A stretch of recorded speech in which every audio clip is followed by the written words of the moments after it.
Y'all ready for this?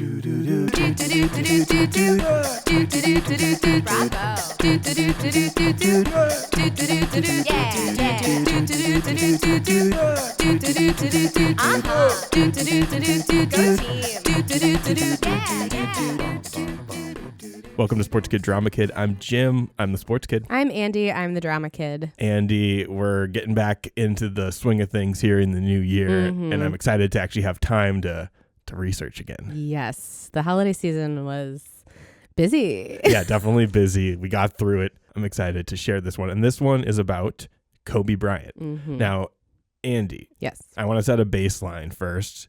What do you know about Kobe Bryant? When you hear Kobe, what do you remember? I remember him being an excellent basketball player, like considered one of the greatest of all time.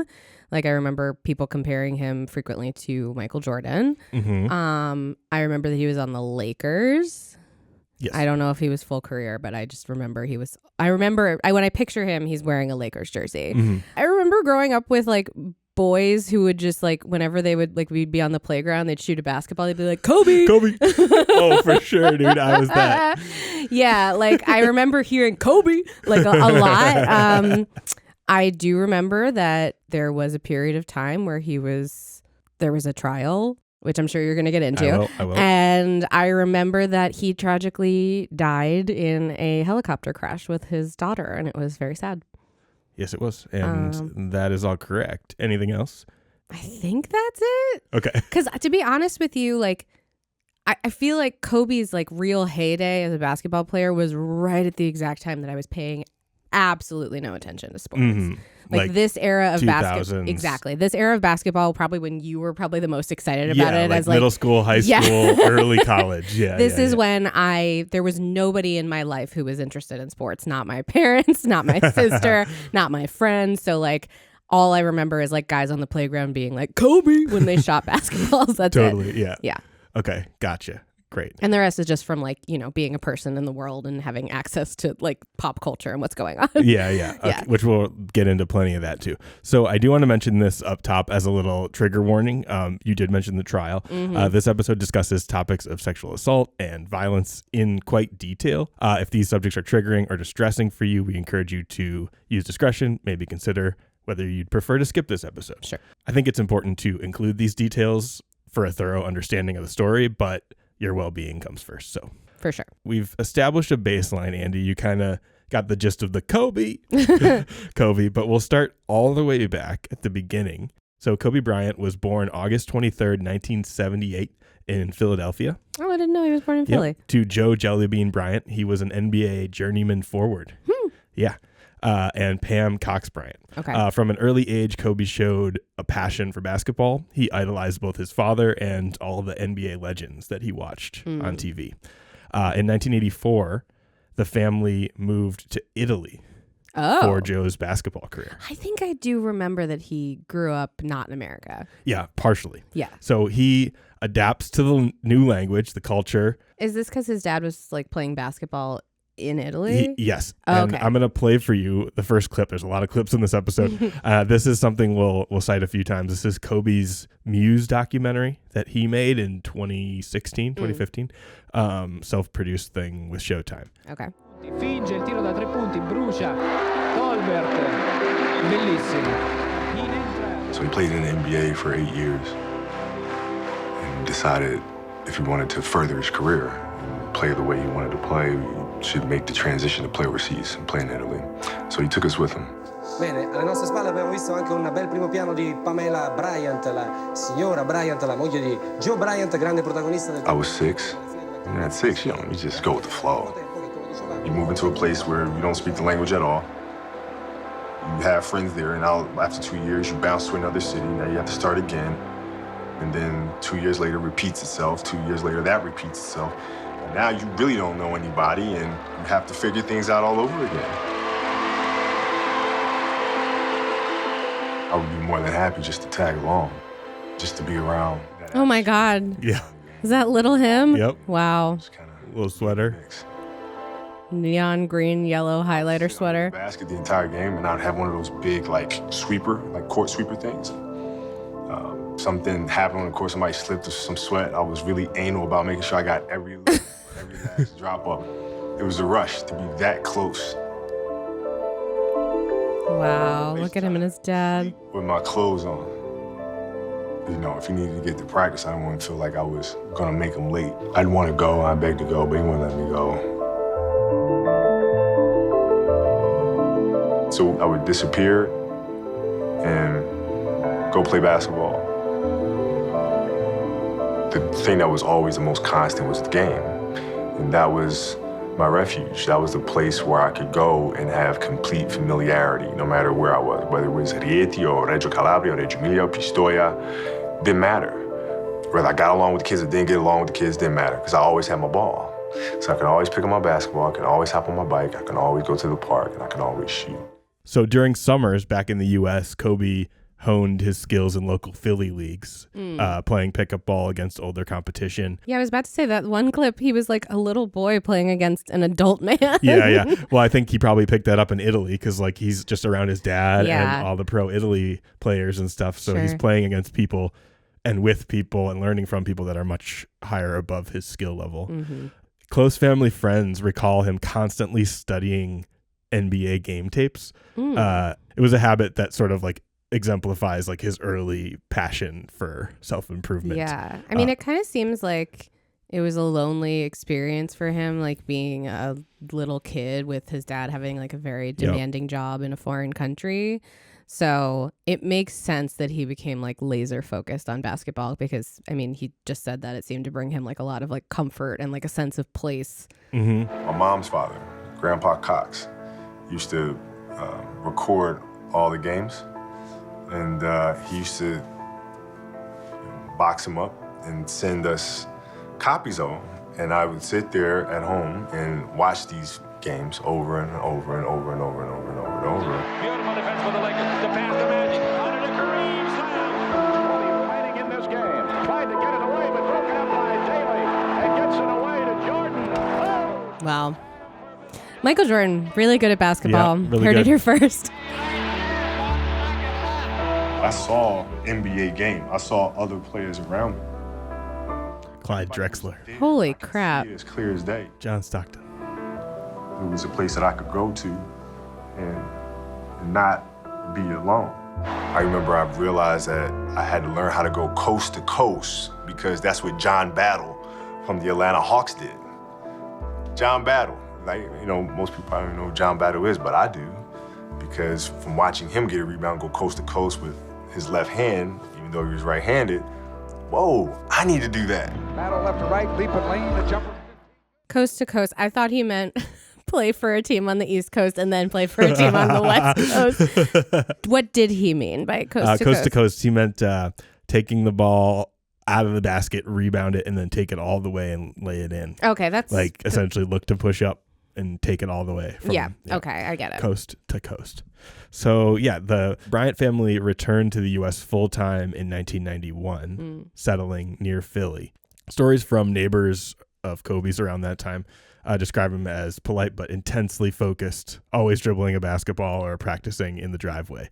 Here's a piece from NBC Sports Philadelphia talking about Kobe's family ties to the city. Bryant was born at Mercy Hospital in West Philadelphia. At the time, his father, Joe Bryant, played for the 76ers, a franchise with which Kobe would become intertwined upon his arrival to the NBA. Throughout his youth, Kobe's life as the son of a professional basketball player brought him to new corners of the world. The Bryant family would return to the area. Child playing against a man. Yep. So odd. Look how long the jersey is. Playing in Italy. Kobe's stardom started to take form during his time at Lower Merion High School. Oh my God. We played them in sports. Wait, what? Yeah. Lower Merion? Yeah. Oh, man. My high school played Lower Merion in sports. I mean, So Kobe was in your high didn't. school. Kobe was definitely in your high school. He probably set foot inside my and high played school games to and play just a game. destroyed your friends and family. Yeah, I'm trying to think. I'm like, did I ever stepped on the basketball? No, I had to. Yeah, I was on the basketball court for gym class. Wow, yes. you've see, 6 degrees of separation. You stood on a court that Kobe Bryant definitely was on. at one Maybe. point, probably. And when I was standing on it, I was wearing the required gym uniform of Colonial Athletic Department, because my high school were the Colonials, and I had navy blue shorts and a gray Colonial Athletic Department t-shirt, and I was getting picked mid to last for volleyball and then being surprisingly not great, but okay. So as that clip stated, he is enrolled at Lower Merion High School in the Philly suburbs, near you. Almost immediately, his ball handling, shooting range, and defensive instincts are outclassing everyone around him.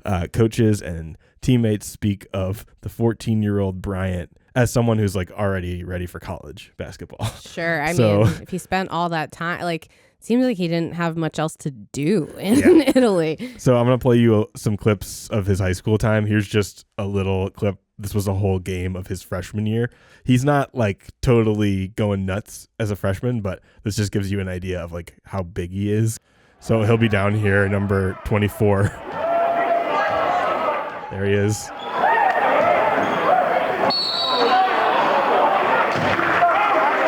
It's just him getting fouled. Look at how lanky he is, though. He's very He's lanky. taller than everyone. He's a freshman on varsity. He's at the free throw line. Good fundamentals. Like every time someone makes a free throw in basketball, I like to say good fundamentals. Yeah, it's a good one. It's a good one. Keep that. Okay, so by his junior year, he's basically the leading scorer in Southeastern PA. He's outscoring all the Colonials. This is a local news clip, an actual sort of broadcast someone put on YouTube, sort of introing Kobe in a high school game his junior year. Okay.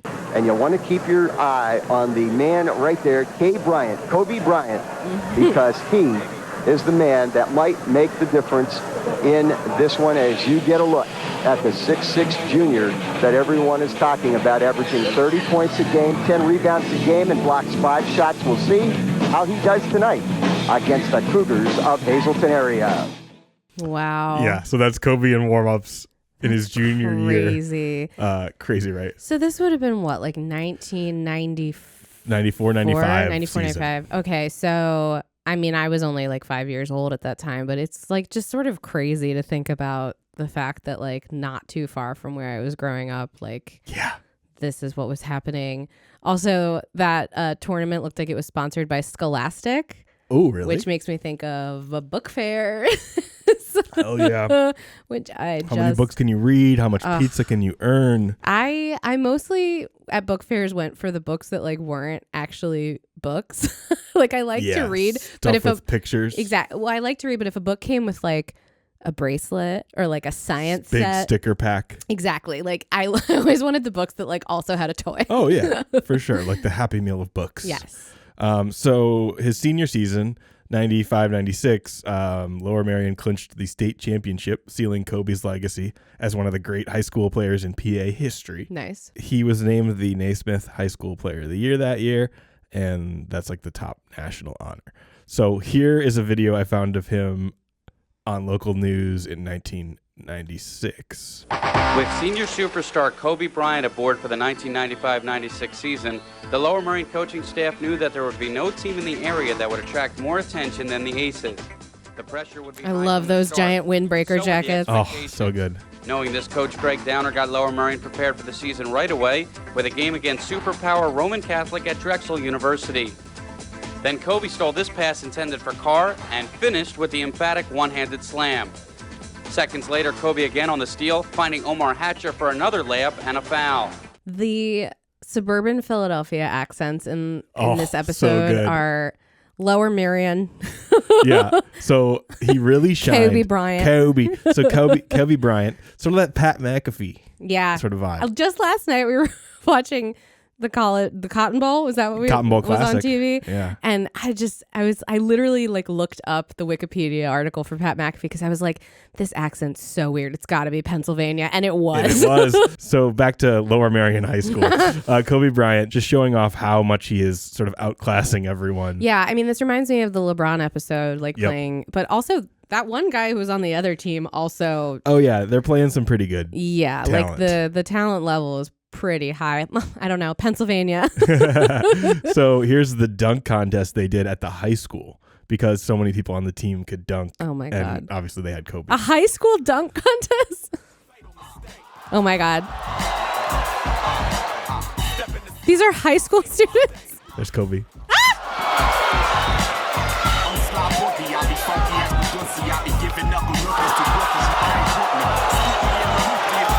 That's crazy. Was that through his legs? Yeah. Wow.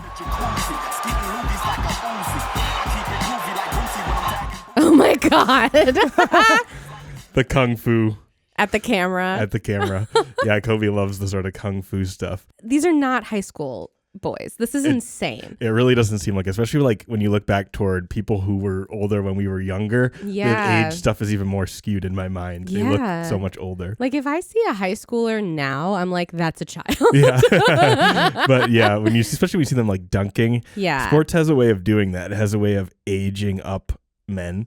Yeah. Especially like, oh, they look like they're like 30. Everyone seems like 30, but they're like 19. I want to play a couple more clips, sort of super early Kobe, just because I found him. Okay.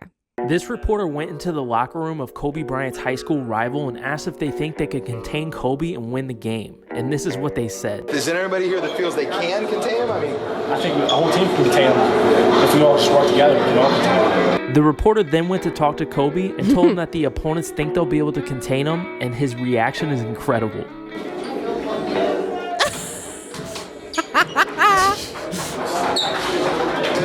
Watch you.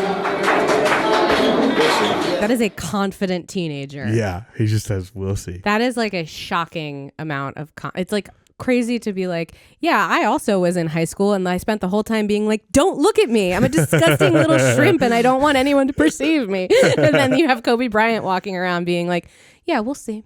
Yeah, we'll see. He had a lot of confidence, and part of that confidence was used in order to score his prom date. Limo after limo arrived, bringing couple after couple. Everyone was sporting all sorts of fashions and... Oh, my God. Where was Kobe? As far as some Lower Merion prom dates were concerned, they say they can do without NBA's future star at their prom. Why? It's not Kobe's prom, it's Lower Merion's prom. All of our prom, including Kobe. We're not the class of Kobe, we're the class of 1996. Okay. 3 hours after it started. Oh my God, he's with Brandy. Yep. Brandy Norwood finally arrived in a white limo. Their security people did their best to keep microphones out of their face. We tried anyway. I asked Brandy what she thinks of her very first date. I think it was very cute. Yeah? Yes. Kobe, what are you excited about this? Is your I'm very excited. Yeah? There were rumors that Brandy, who's a Grammy Award winner, was going to sing at the prom. Brandy, are you going to sing tonight? No, I'm just going to have fun. Yeah? Yeah. What's that? Huh? I'm just going to have fun. Oh my God. You know, now that I'm seeing it, I like vaguely remember this. The Brandy thing? Yeah.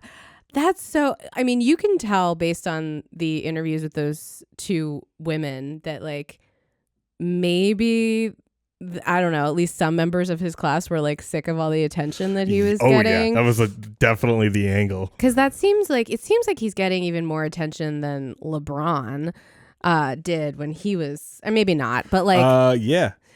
Probably not, but like similar vibes around his area. I mean, the fact that the press showed up to the prom, I mean, they showed up to the prom because Kobe Bryant managed to get Brandy. Yeah. Like, that's crazy. So media in Philadelphia sort of hailed Kobe as the next Michael Jordan, as you alluded to in what you knew about him. Multiple colleges, Duke, North Carolina, Michigan, all the big ones, were vying for Kobe's commitment, but instead he opted to go straight to the NBA. Because you used to be able to do that. Yes, and you can do it again, I think. Oh, really? Okay. But there was a lot of different rules in place after this. Basically, Kobe was following Kevin Garnett, who had just done this the year before, skipping college, and immediately showed success. So people were like, yeah, Kobe can go right to the NBA. You mean Kevin Garnett, the actor from Uncut Gems? Yeah, that one. He was really good in that. He was so good in that. As far as actor portrayals in movies go. Yeah, he was good. I mean, he played himself, but he was really good. So on June 26, 1996, Kobe was selected 13th overall in the NBA draft. And then he was traded on draft day to the LA Lakers in a move that was orchestrated by Jerry West, the Lakers GM. So who was he drafted by? He was drafted by the Charlotte Hornets. And had this plan been in the works before he was even drafted? Probably. I think Jerry West told him he was going to try to get him, but Kobe had no faith in that as these things go. We've seen, remember the Aaron Rodgers saga? Like, people can tell you a lot of things. Yes. And Jerry West, the GM of the Lakers at the time, the guy who actually the NBA logo is modeled after. That's him. Yeah, that's him. Wow. I always thought that was Michael Jordan. No, he's the logo, Jerry West. So here is Kobe getting drafted by the Hornets in 96. With the 13th pick in the 1996 Oh my God. draft, David the Stern. Charlotte Hornets select Kobe Bryant from Lower Merion High School in Pennsylvania. He almost didn't know Kobe. He said Kobe. Kobe. A coming out party for the high school kid. Kobe Bryant. Oh, look how excited the Hornets fans are. And in attendance here. That's going to suck. Listen to that announcer. And Hubie, this is a guy whose stock has risen. Young Ernie. Every time he's tried. Oh my God. Writing when he first came out, well, he's going to have to bulk up. This guy is 200 pounds. That's 6'6". He is an offensive whiz. He's very, very talented. He has all pro moves. Jerry West told me today that greatness lies ahead for this young man. Thought he was going to be absolutely fantastic. I recruited him out of high school, and certainly I believe everything he said. Even in that clip, Jerry West interviewed with ESPN saying he really likes Kobe. Yeah. And then, they made the trade. And here's a quick video of Kobe remembering the draft day trade. The Lakers had to trade Vlade Divac to Charlotte to get you in the draft. When did you know you were becoming a Laker? Was it before or after? It was after. It was after because there's a lot of talk happening. What I did was being in progress. I didn't think it was going to go through. But when it went through, obviously I was a happy individual. Were you surprised? A little bit. I know Mr. West had told me that he wanted to draft me. And he wanted to work out a trade, get me in Los Angeles, but you never want to get too excited before it actually happens. Did this sort of curse the Hornets? Because I feel like the Hornets didn't they change? They the franchise changed? I'm not aware of the Charlotte Hornets curse from Kobe Bryant, but I'm sure there is one. I'm sure if I investigate Charlotte, because then they became the Bobcats and they had this whole weird thing, and then it's back to Charlotte Hornets this again. This is probably just me coming off of our Curse of the Bambino episode, but it's looking back and seeing, I didn't know any of this, so it's looking back on it now with how big Kobe became and how much I'm assuming the Lakers won a lot with him. It's you got to look back as that the inflection point of Charlotte could have had a totally different future. Yep. I'm going to play a clip from ESPN reflecting on this trade. 26 years ago today, the Lakers made a trade with the Hornets for a young high school prospect by the name of Kobe Bryant. Who do you think won this one, Perk? Think the Lakers made out okay? Absolutely. Can you imagine a world in which he plays his career in Charlotte instead of Los Angeles? I cannot. I can't even, I don't want to imagine. I would love to know about the alternate timeline where Kobe did stay on the Hornets.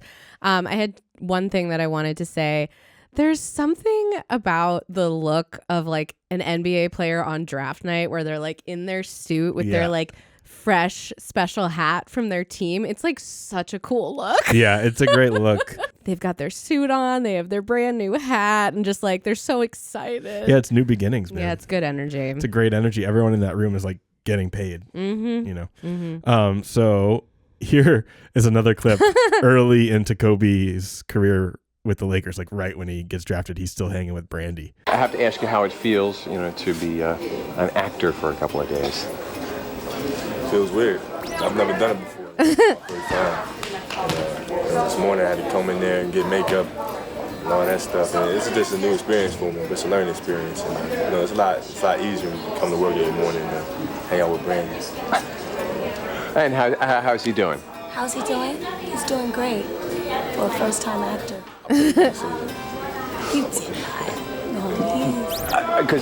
Because we were watching you work, Kobe. Oh my God, he's so tall. As we saw, everybody goes up on a line, flubs up, and you were flubbing up. And here you're a guy that. Wow. Yeah. One last little clip of Kobe actually on Moe's show. Oh, I'm so excited. Hey, Terry, come on in. Miss Mitchell is Moe Shan? Sure is. He's Terry. Mo, Terry's here. Hi, Terry. What's up? What's up? Oh, Miss Mitchell, I want you to hear about this too. Oh my God, you heard? No, you couldn't have heard. Just tell me. No, don't tell me. Mo, will you let him speak, please? I'm sorry. What'd you get? Thanks to Coach Moore here, SAT now stands for Slam Dunked Another Test. Yes! What'd you get? Busted at 12:30. Really? That's 20 points higher than the first time. 22. I am so proud of you, Terry. That's Cheryl Lee Ralph. Thanks. Come on, let's go tell everybody. Better idea. Why don't we tell Ken? That way it won't miss anybody. Hi, Daddy. Bye, Daddy. I really miss the 3-camera sitcom. I know that they still exist, but they're so bad. Yeah. That was Cheryl Lee Ralph, who's currently on Abbott Elementary, and she's so funny. I kind of think there's some chemistry between Kobe and Brandy. Oh, I mean, clearly. I mean, I think they were hanging out. Yeah, especially in that clip where they were sitting very close together when he was being interviewed about Yeah, what she was it's doing like. Yeah. Wait, what was she doing? Right behind his shoulder thing. There's something about you coming towards me slowly. Like, that's so funny. Yeah, no, there's chemistry there for sure. So despite the hype of Kobe coming out of high school, his rookie year, he only saw limited minutes under Coach Del Harris. At 18, he was the youngest NBA player at the time. So a lot to learn, especially according to the NBA vets and coaches around him. He showed early glimpses of brilliance, a spectacular dunk here, a clutch shot there, but he didn't get to play that much. Here's a link to Kobe's kind of biggest moment where he reprised his through the legs dunk and won the 97 NBA dunk contest. He's 18 years old, 6'6". Oh! Wow. But look at his style. Look at his rhythm. Check out the way he walks. He's cocky. He looks cocky. Check him out. His eye contact with the crowd. They love this kid. He was doing this at this time last year at Lower Merion High School in Ardmore, Pennsylvania. Uh-oh, that'll hurt him. That's going to hurt him bad. 18 and a half years old, third dunk. Oh, that was big. Went down between his legs and got the reverse jam. Then they'll do it one more time. There it was. Wow. Look at him. Check him out. Check him out. Oh my God. Oh my God, Brandy's there. Is so. She's cheering for him. Some people can't dribble between their legs. Dunking between his legs. Let's see what the judges give him. Oh, yeah. 49 out of 50. Yeah, I just remember that between the legs dunk and just watching this and loving every minute of it. No offense to every other sport, but basketball is just the most fun to watch. Yeah, here is a video of Kobe's first ever NBA point. Mid-season will be a guy that, though he's 18, he'll be a key guy for the Lakers. There is his first point in the NBA. So in his second season with the Lakers, in the 1997 playoffs, Kobe has this famous moment where he shot multiple air balls against the Jazz. Here's another clip from that Muse doc about this. It's Game 5 of the best-of-7 Western Conference semifinal. The Utah Jazz leading this series 3-1. This has been a game for Los Angeles that obviously they need to win. Lost and they're eliminated from the playoffs, and here we go. Kobe Bryant will take it. Guarded by Russell. 5 seconds left. 4. Bryant drives. Pull up. Shot on the way. Air ball. Say this, for an 18-year-old to take this shot when it's on the line, let's give him some credit for that. Then feeds to a wide open Kobe Bryant. Another air ball. Oh, another air ball. Shaq! See how strong-minded he is, because that hurts confidence both in Kobe and his teammates throwing him the ball. He has shot 2 air balls in a row. He's got to come up and play like it's nothing. You just missed the shot. That's all that happened. Gilroy. Barnetto backs it out straight away to Kobe Bryant. Bryant for 3. It's short again. Oh my God. Air ball. Young rookie. 3 times. He shot air balls. You're just going to keep on going no matter what. When you fail 10 times, that 11th time is going to be great. If it's not the 11th time, maybe the 12th time is going to be great. But eventually, it's going to happen. 15 seconds to go, a chance to tie, and Exel with it. Got a chance if he gets close to 5. Bryant for the tie. Another air ball. Oh my God. Shaq looks so pissed. Yeah. It's over. It's all over. We flew back to LA that night, and I got home. It's probably like 3 in the morning. And I went down to the high school, which is down the street from our house. And the janitor let me in the gym, and I shot all day. All day. I mean, all day. And this was right after that playoff game.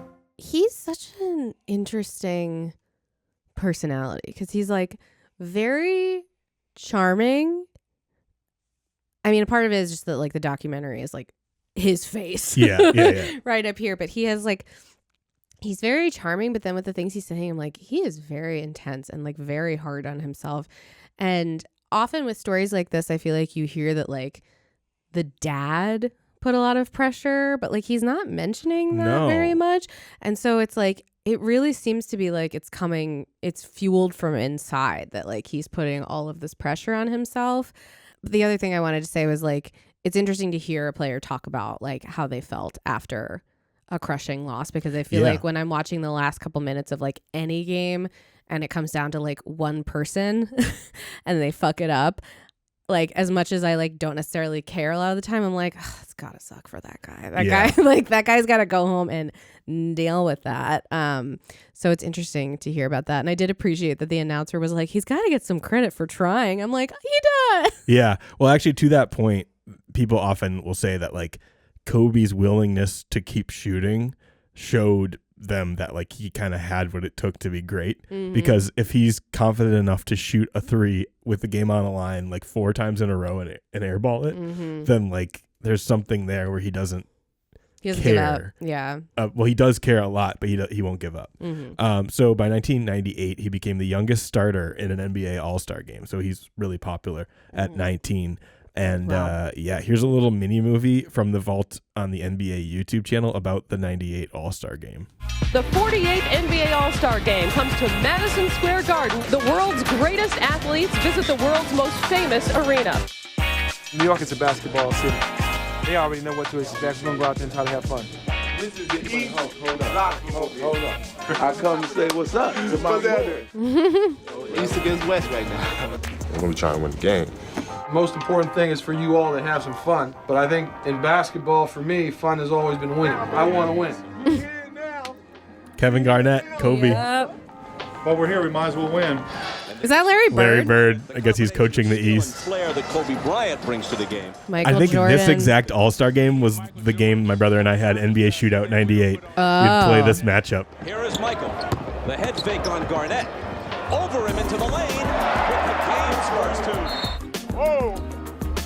Bryant, Kobe's first All-Star hoop. This All-Star game is like peak NBA for me. Yeah. Grant Hill, KG, Sean Kemp on the Cavs. Oh my God. Penny Reggie Hardaway. Miller, the guy from the Wendy's commercials. Yeah.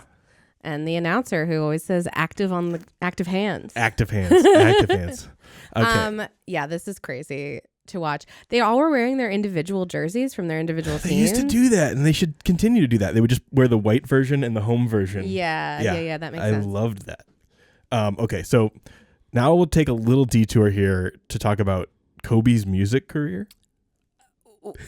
Did you know this? No.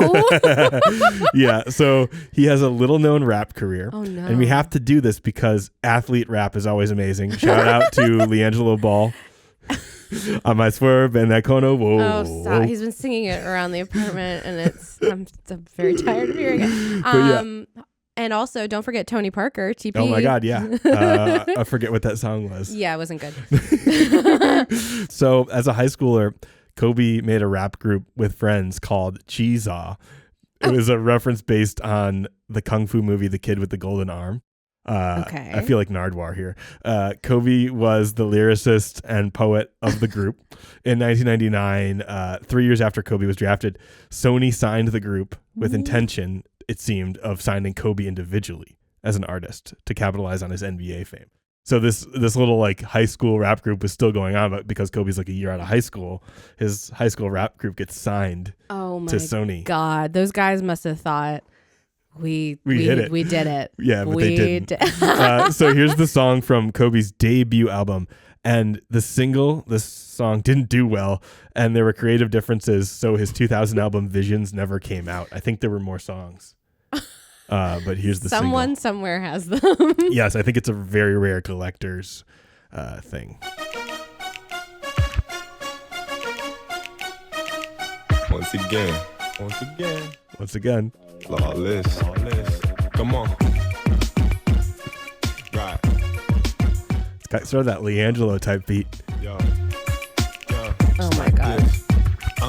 What I live for? Basketball, beats and brawls, from Italy to the US. Yes, it's raw. I'm in search for the one that make my wealth feel poor. Who can ignore the spotlight life of grandma? Am I done for? Have I found the ore? Should I search still? There's plenty of women with sex appeal when it's filled. Can they complete the package? All I date is actresses to play it safe to them. My money ain't bait, but I must take risks to find a honey that's legit. Whether she push a bucket or 6 bucklets or mad chips, out on her own or live out of mom's. Oh my God, I just noticed it says featuring Tyra Banks. Yep. She's also not a musician. We gotta wait for that hook.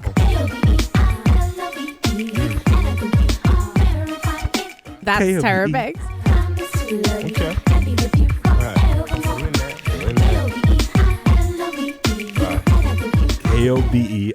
KOBEILOVEU. Okay.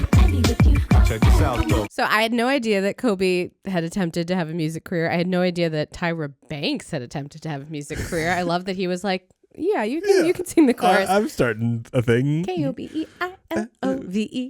Yeah, it's not a great song. Yeah. It has all the trappings of like an R&B rap song from that time, like the beat and whatnot. Kobe also had a feature on a Brian McKnight song. Oh my God. Through my body, burn so sweet. Blood boils when you speak, makes me weak. But I refuse to weep. Yet when I sleep, I feel tears trickling down my cheek. Stay strong, pride telling me move on. My heart's fighting me. Hold on, yours forever. Fell for you beyond measure. Pure as ever, unfazed by sins of treasure.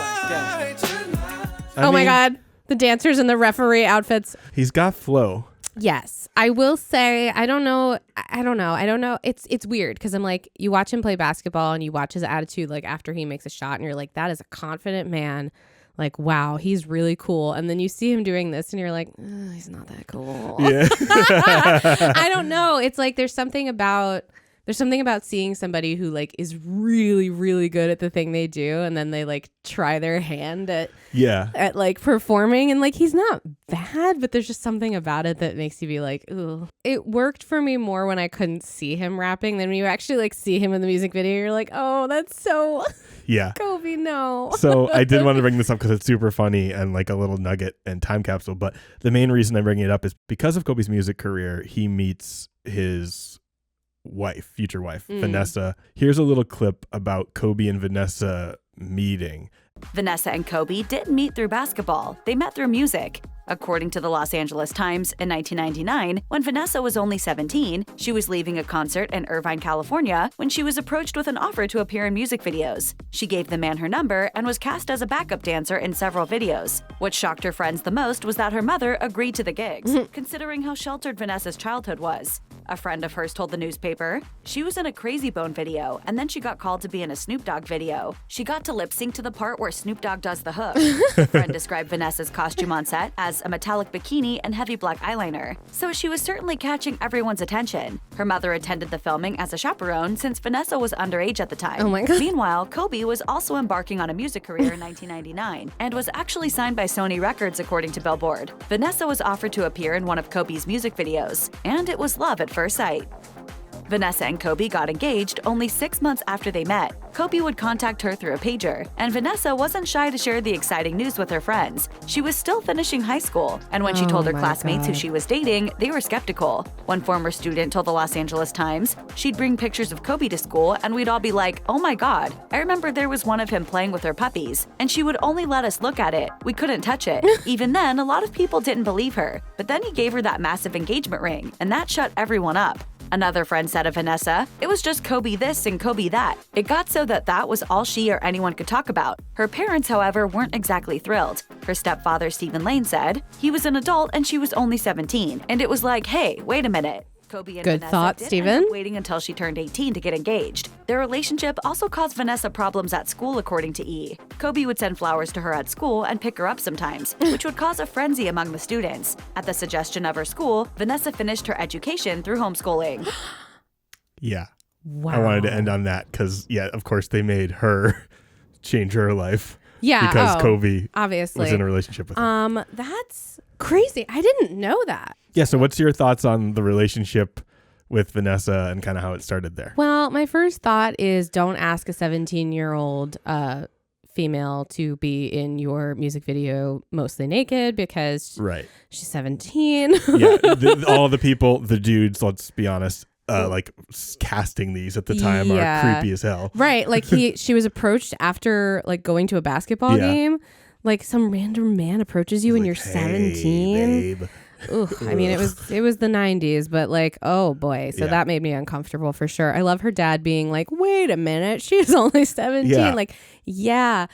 Was he what, like 19, 20, whatever 20, at the time? 20 something. Doesn't really matter because I think there's like a 4 or 5 year difference. Yeah. This is one of these things where it's like, it doesn't really matter if he's close to her in age. She's still 17 years old and is still in high school. Like, this is where like things always get muddy whenever there's an age gap in a relationship and people are like, it's fine. Like, we're only like a couple years apart or a few years apart. Yeah, like, when you're 35. Yeah. It's one thing when it's like you're adults and there's an age gap, but it's another thing when like the person is technically a child. Yeah, the circumstances of your like years wise, you may be pretty close, but like the circumstances of your life of her being a high school student and you being an adult who's in a very high profile profession. Won a dunk contest. Yeah. Also, all of her friends just being like so fucking sick of her, being like, it's Kobe, Kobe, Kobe. Everything's always Kobe. We can't even hold the pictures that Vanessa brings to school of Kobe, Kobe, Kobe, Kobe. Yeah. What comes next is a lot of quality basketball for Kobe and the Lakers. This is the Shaq and Kobe Lakers dynasty era, 1999. Heard of it. Through like 2002. So the Lakers actually hire Phil Jackson because they're like, okay, you know, Kobe's young. We need some coaching in here, though, to like, really put this thing together. And they have Shaq, and he's this dominant paint player, my favorite player of all time, and my favorite player at this time.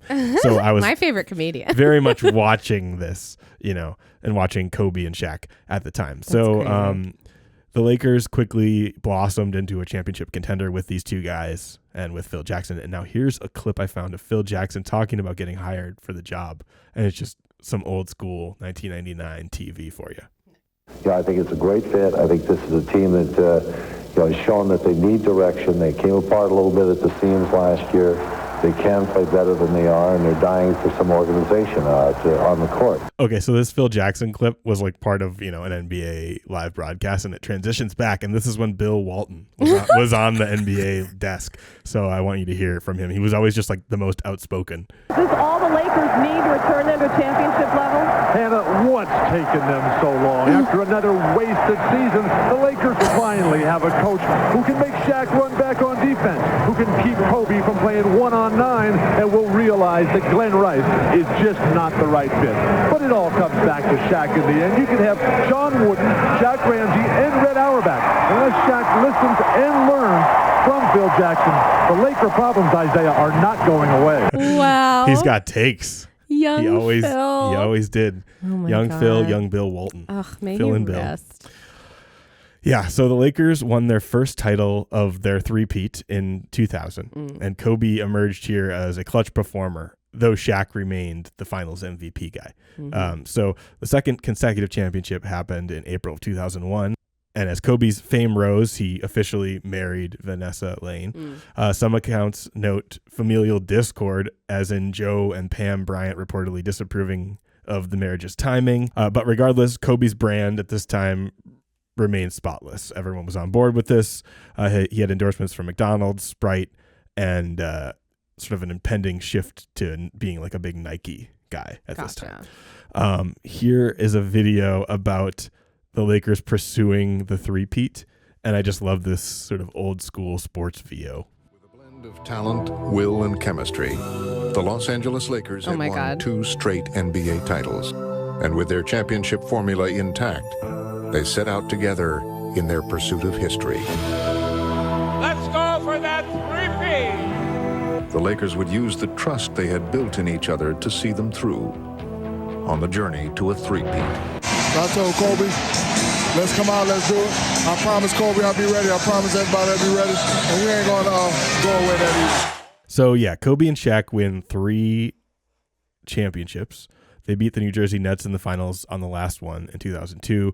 And yeah, Kobe's scoring prowess and leadership intensified, but so did reports of frictions between Shaq and Kobe. Oh, really? I was just about to ask, like, were they like best friends? No. So Shaq and Kobe had a lot of disagreements over whose team it was throughout this time. So Shaq had already been on the team Yeah. when Kobe arrived. Yeah, for a few years. And Shaq being this just freak of nature in terms of size and he's skill huge. In the post made him a one-of-a-kind player. So he's already the feature on that Lakers team, and then Kobe comes in. There's obviously big egos. Yeah, for sure. I mean, Shaq, like, now paying more attention to basketball, like, I did not realize how rare it is to have a player like Shaq who is just physically that big a dude and also is just like that, like, has such a facility and like agility around the court. Yeah, It's especially kind of around the crazy. rim. Like, you just can't even get the ball over him on defense, and he's an unstoppable force And down low. he would shatter the backboards. Yeah. So after the three-peat, though, Kobe did make a trip to Rucker Park. Have you ever heard of Rucker Park? Mm-mm. Rucker Park is like the famous street ball park in New York, and that's where like sort of the And One mixtape of it all happened. And so to make an appearance there around this time was like very cool. Okay. And so Kobe shows up and does his thing on the street ball court, and just like, he can show that he can do that as well. Did Adam Sandler show up? Sandler might have been there. So this is Kobe, being introduced. So this was like planned. He didn't just like show up there one Yeah, day. well, I mean, probably planned it a little ahead. Kobe wants it, Kobe needs it. Double team being applied, double team not needed. Mono, E-mono, turn around baseline, body. This is fun. Yeah, there's like an announcer. Shot over to Kobe, also known as 3 rings. He pulls from downtown, nothing but the bottom of the night. Nothing but the bottom of the night.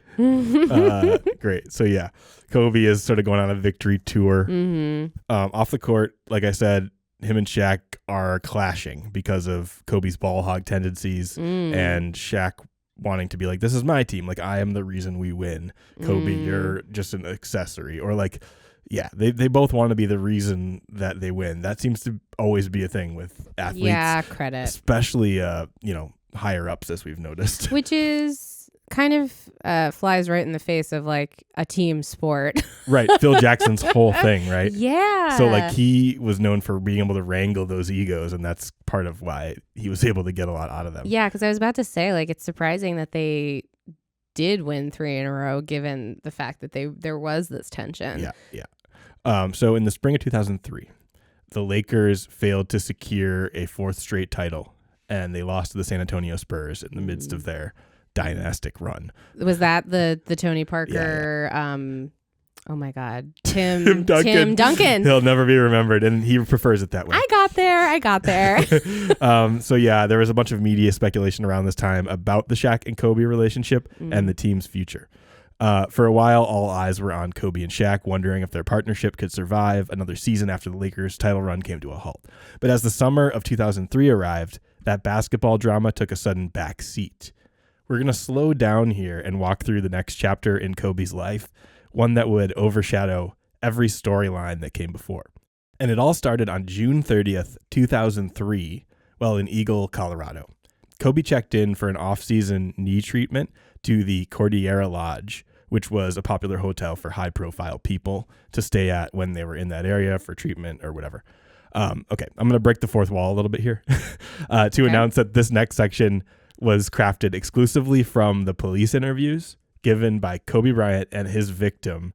And we will call the victim the pseudonym Lily Fuller because that's the name that was given to her in the book Kobe Bryant, The Game of His Life, written by Jeffrey Shapiro, which I reference heavily in this episode. Here is where we take a bit of a tone shift to a more serious topic. So yeah, if you're looking to fast forward, now would be a good time. And this is how we work, Kobe. We're not here to destroy your career or your image, but we do have a serious matter at hand that we'd like to resolve, and it's all going to depend on your cooperation and how you want to resolve it. Do I have to? Well, that's up to you. I mean, we'd like to find out your side of the story. We'll get into the details of it. We'll explain what's going on. But that's all we want to do, Kobe. Ask me anything. Were you with a female at a party last night? I was with a lady who showed me around, yes. Okay. That's what we'd like to talk about today. Her? Yeah. Can you tell us what happened? Did she say I did something to her? Tell us what happened with her. She showed me around the pool, showed me around the, we went to my room. She showed me the back view where the bears come up to the window, and that's about fucking it. We shot the shit, and that was it. Did you guys go back to your room? Yeah, that's where we went. She showed me around, went back to the room, and she showed me where... Did you guys go back inside your room? Yeah, because she showed me, where the bears come up to the window. I'm like, bears fucking walk up to this? Okay. And yeah, she showed me the bathroom. Okay. Did you ask her to come back to your room last night when she checked you guys in? Come back to my room? Yeah. To take you on a tour? To show me around, yeah. She came back to your room, and then after the tour was over, you guys went back to your room. Yeah, that's when she showed me the tattoo. Did anything happen in the room? Like what? Did you guys hug or kiss? Kiss or hug? No. Nothing like that happened? No. Okay. I'll be blunt and ask you, did you have sexual intercourse with her? No. Okay. Okay, Kobe, here's what I'd like to do, okay?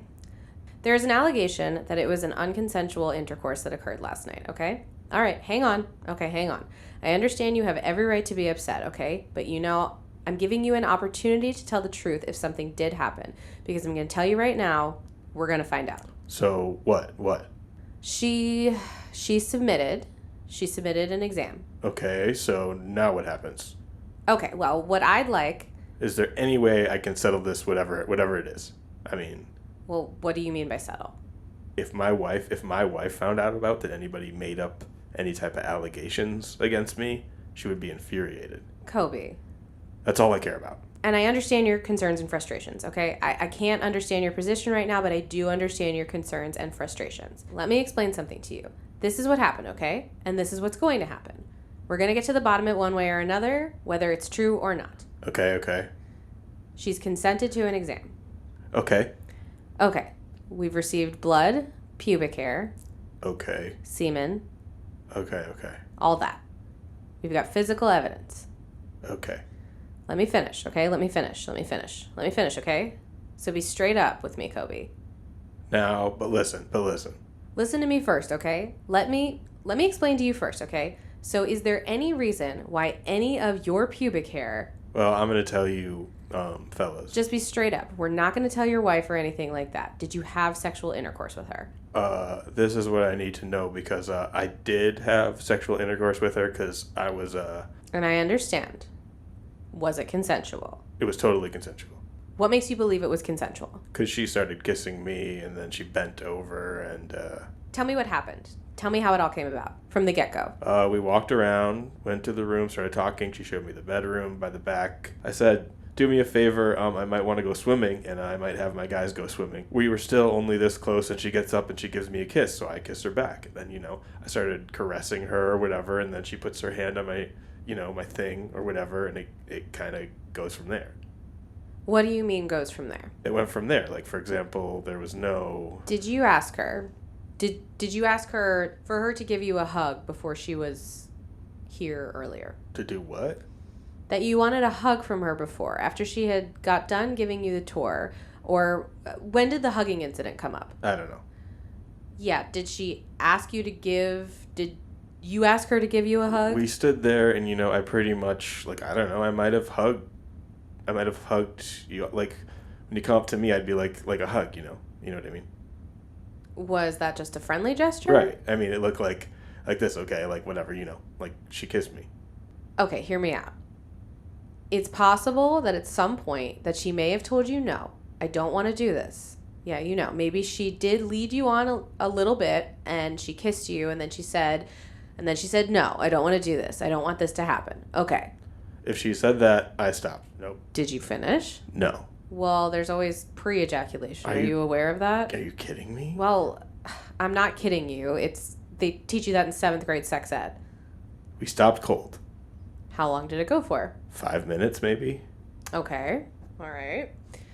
Now, during that time, did she ever say anything to you? Did she scream, no, stop, I don't want to do it? What was she saying? The best thing is to be straight up, Kobe. That way we can resolve it. I'm thinking. I'm trying to think of the conversations we had. Okay. Did you ever have her from the back of her head or her neck? What kind of sexual intercourse was it? Held her from the back. Yeah. Yeah. I don't want you to demonstrate. I held her from the back and it was like this. So what did you have around her neck? I had my right hand like this and the other hand like this. Okay. But how hard were you holding on to her? Okay, all right. I don't know. My hands are strong. I don't know.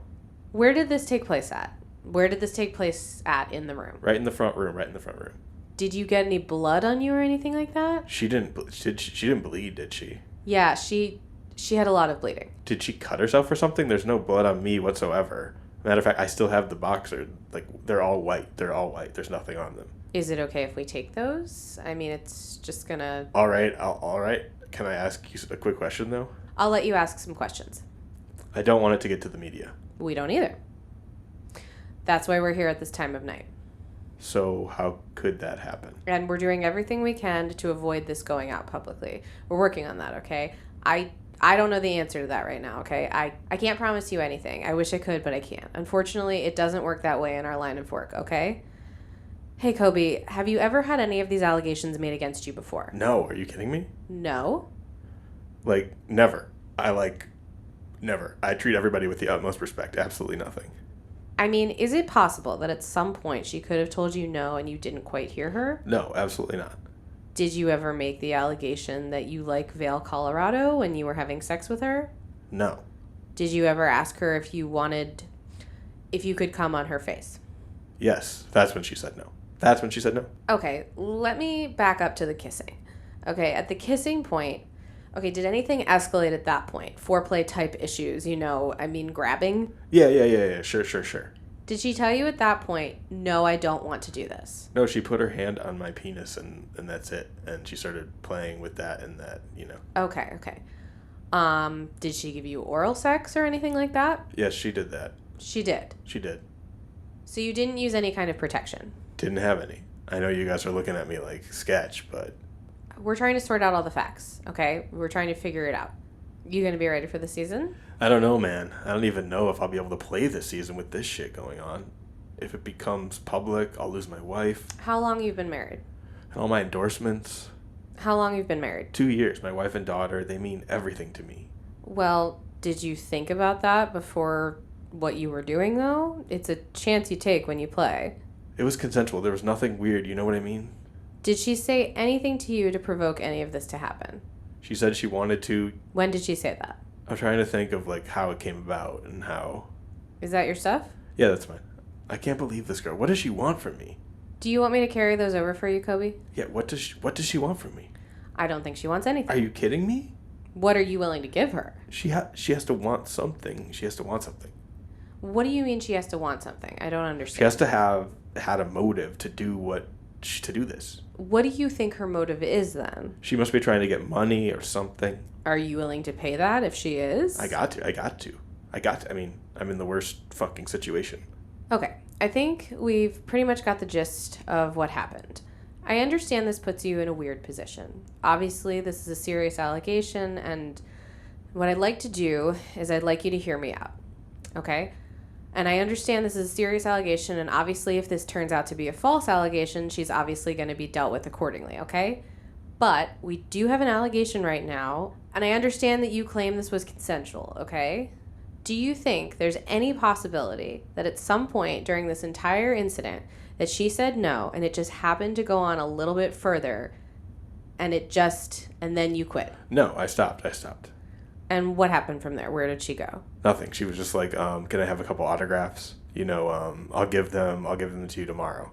The pen's still here, and the pen she handed me is still here. Why do you say you'd give them to her tomorrow? Because I was supposed to see her tomorrow anyway. I could give them to her tomorrow.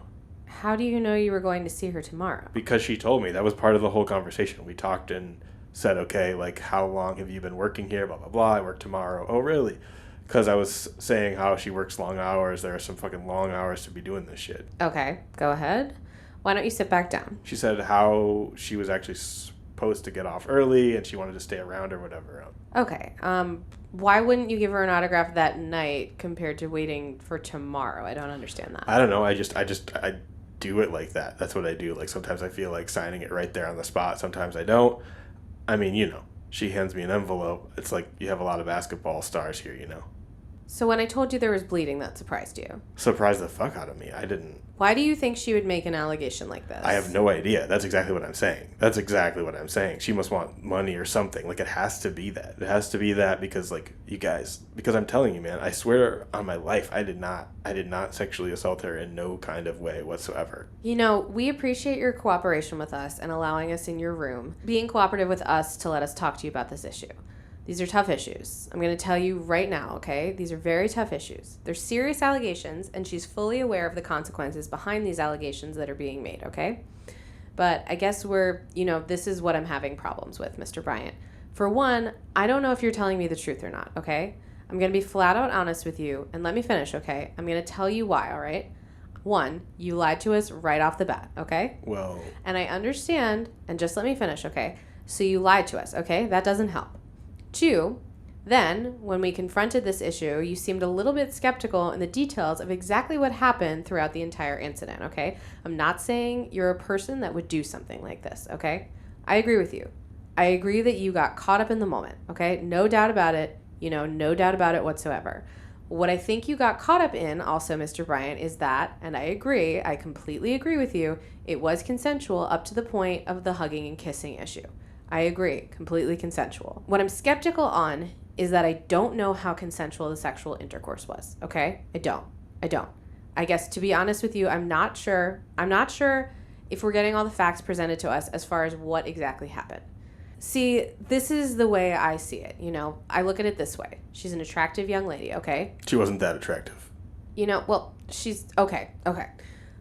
She's young, she's excited to see you, no questions asked about whatsoever. And you're right. You both got caught up in the moment. Then things started happening with her. She started thinking one way. She started thinking, no, I don't want to do this. But then again, being the person you are a respectable person. I have the utmost respect for you. But being caught in the moment, even though she told you no, I'm not comfortable doing this. I think you tried, just wanted to finish, okay? I didn't finish a fucking thing. Mr. Bryant, by no means do we think that you're a sexual predator or... I did not do this at all. Anything like that. But we do have evidence already where there's some vaginal tearing where it's consistent more that it was... You gotta be kidding me. Well, let me finish. But it's consistent with more than just what I believe, more than 5 minutes of sexual intercourse, okay? You never told her not to tell anybody about having sex with her. No, because that's... I have a question, though. What did you think was going to happen after she left and after you had sex with her? What did you think she was going to tell? What do you mean? Well, she's 19 years old. You don't know her. Maybe that She just had sexual intercourse with an NBA player. What did you think she was going to do? I never had sex with her before. I don't know, man. I don't know. I had no guarantees. Is this... I don't mean to offend you in any way, but is this a habit of yours that you cheat on your wife? Has this ever happened before? Yes, with one other person. She could actually testify. I do that. I do the same thing. Like I hold her back with my hand. And who's that other person? Her name is Michelle. And this is somebody you frequent or one-time incident? No. She's a frequent. Obviously, your wife doesn't know about this. No, nothing, man. Seriously. We're not going to tell your wife. Did you make the first move? Did she make the first move? When did she make the comment that she wanted to sleep with you? When we were having sex. What exactly did she say? She was like, when I saw you arrive, I was like, okay, you guys can take that however the fuck you want, because that's what she fucking said, okay? That's exactly. Okay, so you guys started kissing, making out, talked to her about the tattoo things. No, that was before. That was before. She was sitting right here, told me about the tattoo. Okay, so you guys started making out. Yeah, then she stood up right there and told me about the tattoo on her shoulder. Did you pull her panties down or did she pull them down? I pulled them down because she lifted the skirt up so I could grab her butt.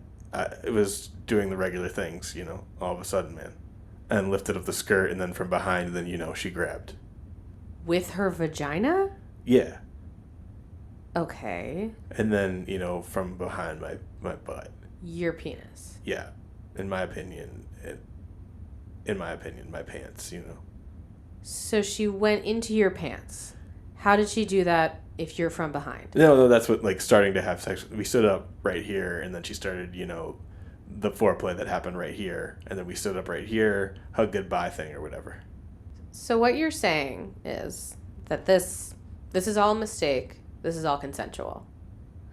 And you don't have any reason, and you don't have any idea why she would make some kind... Because this is a real serious allegation, and I know it is, but what do you want me to do? I can't. There's nothing I can do. You have a 5-month-old daughter? Yeah. Imagine your daughter being 19, and she comes home and tells you this. How would you react? I know. I'd be very pissed. I mean, I would listen to her side of the story, but I would, you know, too, if she had done anything like this. Is it possible that no words were exchanged? Nobody said, hey, Kobe, I want to have sex with you, or hey, baby, I want to have sex with you? Did that ever occur? Did what? Did you ever ask her to have sex, or did she ever ask you to have sex? No. How do you know that it was mutual to have sex? We just started kissing. I asked her, I said, you know, she bent over and this walked over on her own free will. She was standing right here. We were kissing and she, you know, put her foot up all by herself. It wasn't, you know, if that wasn't consensual. Did she cry? Did she cry anytime during that? No. After the act was completed? She didn't cry at all. What did she do? She kissed goodbye, boom. Did she put her clothes on? Yeah, like the same thing I did. Like I put my clothes back, my pants back on. I was through and she, you know. So then after that, you immediately kissed and she left? No, she didn't leave. Like we kissed goodbye. Well, how long was it after it stopped before she left? I don't know. I don't know the time, but like 3 minutes. I don't know. Like we kissed right here, like goodbye. And then I walked her to the door, went to the door, no crying, nothing. I don't understand, but I guess what I don't understand is what was she doing? Her family's fairly well off. Why would she? Yeah, all I know is, you know. But they also have to go through the same process you're going through too. Yeah, but you're asking me stuff like it's a statement or like... Well, and I'm going to be straight up honest with you, Kobe. I don't know if the information is going to get out, okay? If the press calls me at this point in the investigation... I'm going to explain to them that this is an ongoing investigation, that we're looking into the matter, and that's all I can explain. And you're saying she gave you this marker, Kobe? Yes. With these cards? That was after. After we had sex is when she gave it to me after. Where did she give it to you from? Standing after the kissing, we started walking around. She said, how about that autograph? Because I joked with her upstairs. I said, we're walking, and then my trainer, you know, security guards are walking. Where did she pull that out from? I guess she had it like in her jacket pocket, coat pocket. Did her jacket ever come off during the intercourse? I mean, she took her jacket off when she sat down. Well, like I say, I can't promise you that this is not going to get out. And she's been made aware, very well aware by Detective Winters, of the seriousness of the allegations, the repercussions, if she is making a false statement and all that. She was brought in. She had all this time to sit there and think that this happened coincidentally or whatever. And the strangling thing, you've got to talk to this girl, Michelle. She has a bruise on her neck. Yeah, I mean, that's, you know, me and Michelle, that's what we do. We do the same thing. That's your thing. How many times did you have sex with Michelle? A lot. Like, she'll tell you the same shit. Do you have her number? Not right here. So the transcript goes on. You can go read the whole thing and look it up if you want to. But at the end, one comment was written down by Detective Winters, but not recorded on the tape. And it's worth mentioning. Bryant told detectives in Eagle, Colorado that he should have done what Shaq does, that Shaq would pay his women to not say anything. And had already paid $1 million for, quote, situations like this. O'Neal's agent, Perry Rogers, told the paper on Tuesday that the allegation was untrue and undeserving of a response. The allegation that Kobe made against Shaq was untrue. Yeah. Okay. The whole situation is ridiculous. O'Neal told ESPN, I never hang out with Kobe. I never hung around him. In the 7 or 8 years that we were together, we were never together. So how this guy can think he knows anything about me or my business is funny. And one last thing, I'm not the one buying love. He's the one buying love. Oh my God, Shaq. Yeah. Don't try to get Shaq involved. So let's pause here. Andi, what are your thoughts on all of this, having heard Kobe's side of things in detail now about the events that occurred?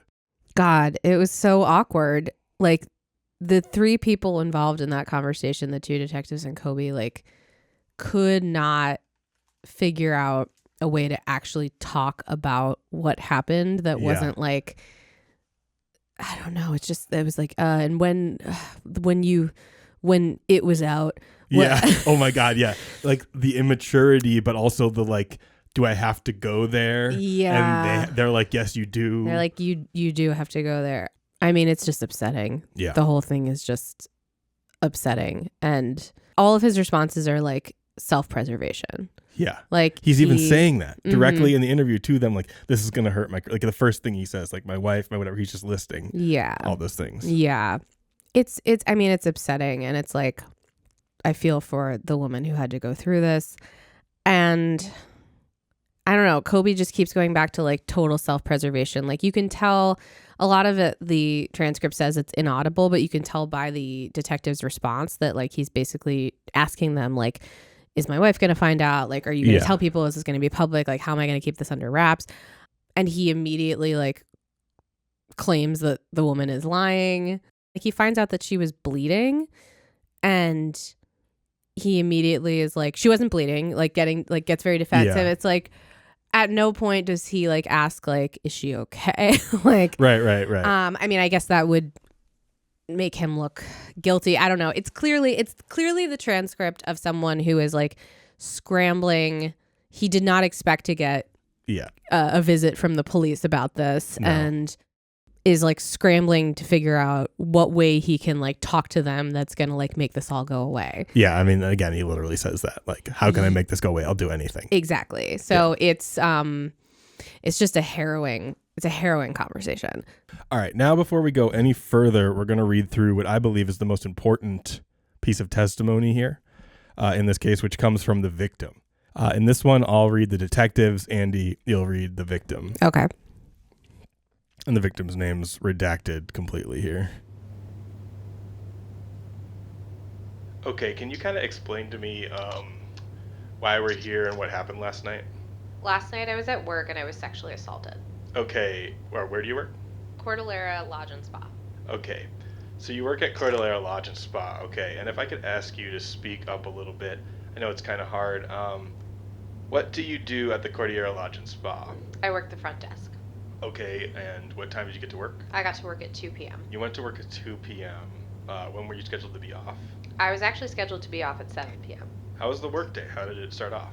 Started off pretty slow. Around 4 p.m. I got a reservation call from a travel agent asking if we received a reservation over the internet for a Mr. Javier Rodriguez.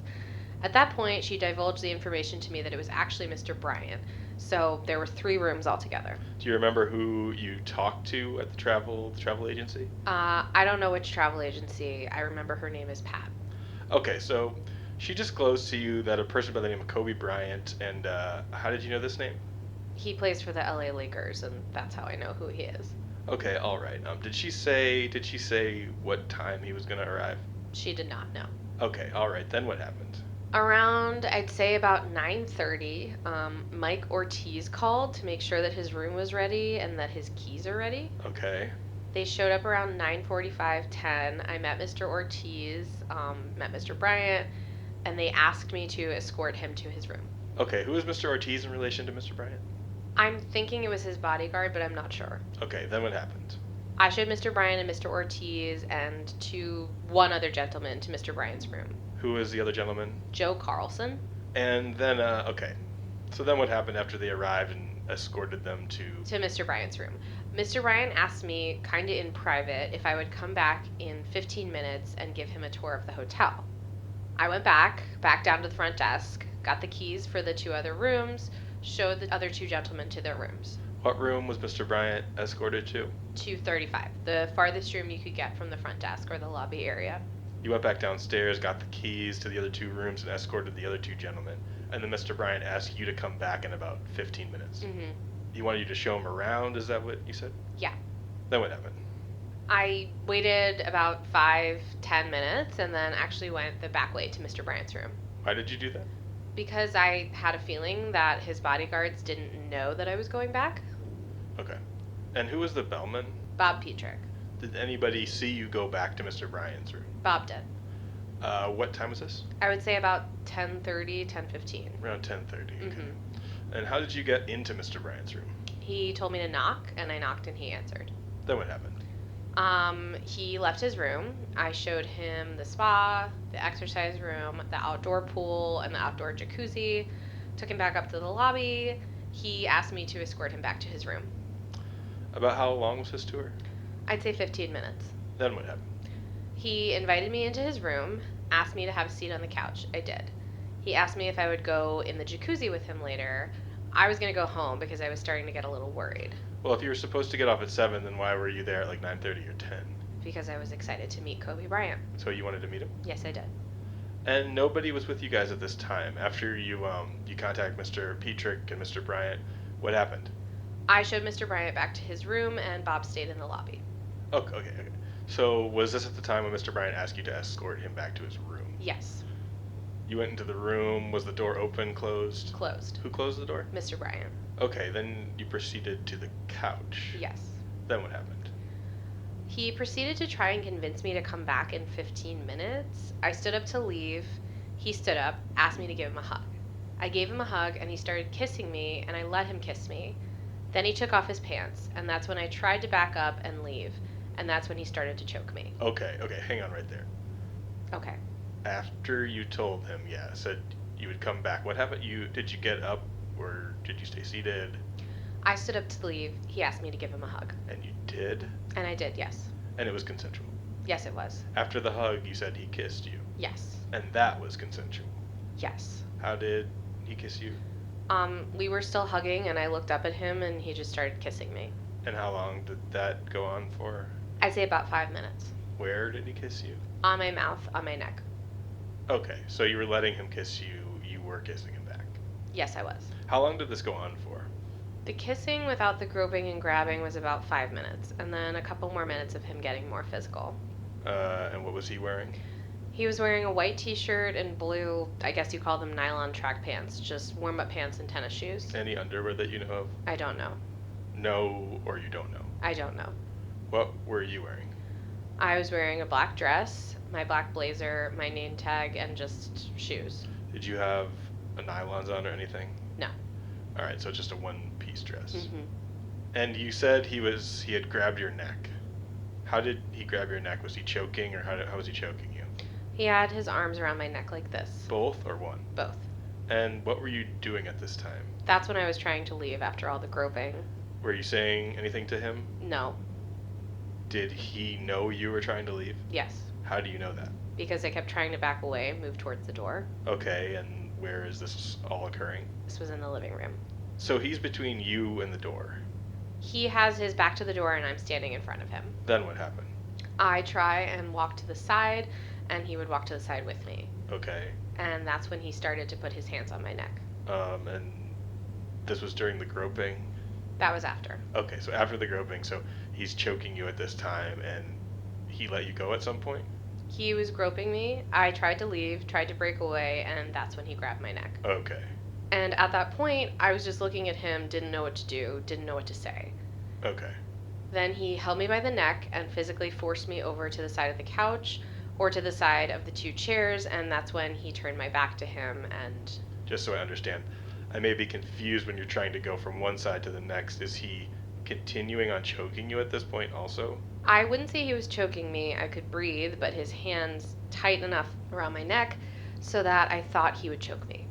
Okay, so he was controlling your movements. Yes. That's when he continually had one hand around my neck and with his other hand pushed me over to the side of the two chairs. Are you telling him anything at this point now? At this point, I was just kind of scared, and I said no a few times. Okay, when you said no, were you bent over when you were saying no? Yeah, when he lifted up my skirt, I said no when he took off my underwear. How loud did you say no? About as loud as I'm saying it now. Did he hear you? Yes, he did. How do you know that he heard you? Because every time I said no, he tightened his hold around me. Okay, but he has you bent over. How is he holding your neck, or? Like this. And then he would lean his face real close to me and ask me questions. What would he ask you? You're not going to tell anybody, right? What did you say? I said no, and he didn't hear me or ask me to say it louder, wanted me to turn around and look at him while I said it. How many times did he ask you that? 3 or 4. What was your response every time? No. Why did you say no? I was scared that if I told him yes, I'm going to tell somebody, I'm going to get out of here now, that he would become more physical with me. Okay. or try harder to keep me in there. And then what happened? And then he lifted up my skirt, took off my underwear, and came inside of me. So he took off your underwear? Yes. Okay, and then what happened? That's when he kept coming inside me, and then he leaned his face toward mine and asked me if I liked it when a guy... I said no. Then he was like, "What did you say?" Grabbed and tightened his hold on my neck. I said no. He said he was going to do it anyway. And then at that point, I got a little bit more aggressive with him, and I tried to release his hands from my neck. And he was still behind me, and at that point, he's still choking me. I was not trying as hard as I could have to get away, but I was still trying. Okay. And when you say that he's coming from behind you, what do you mean?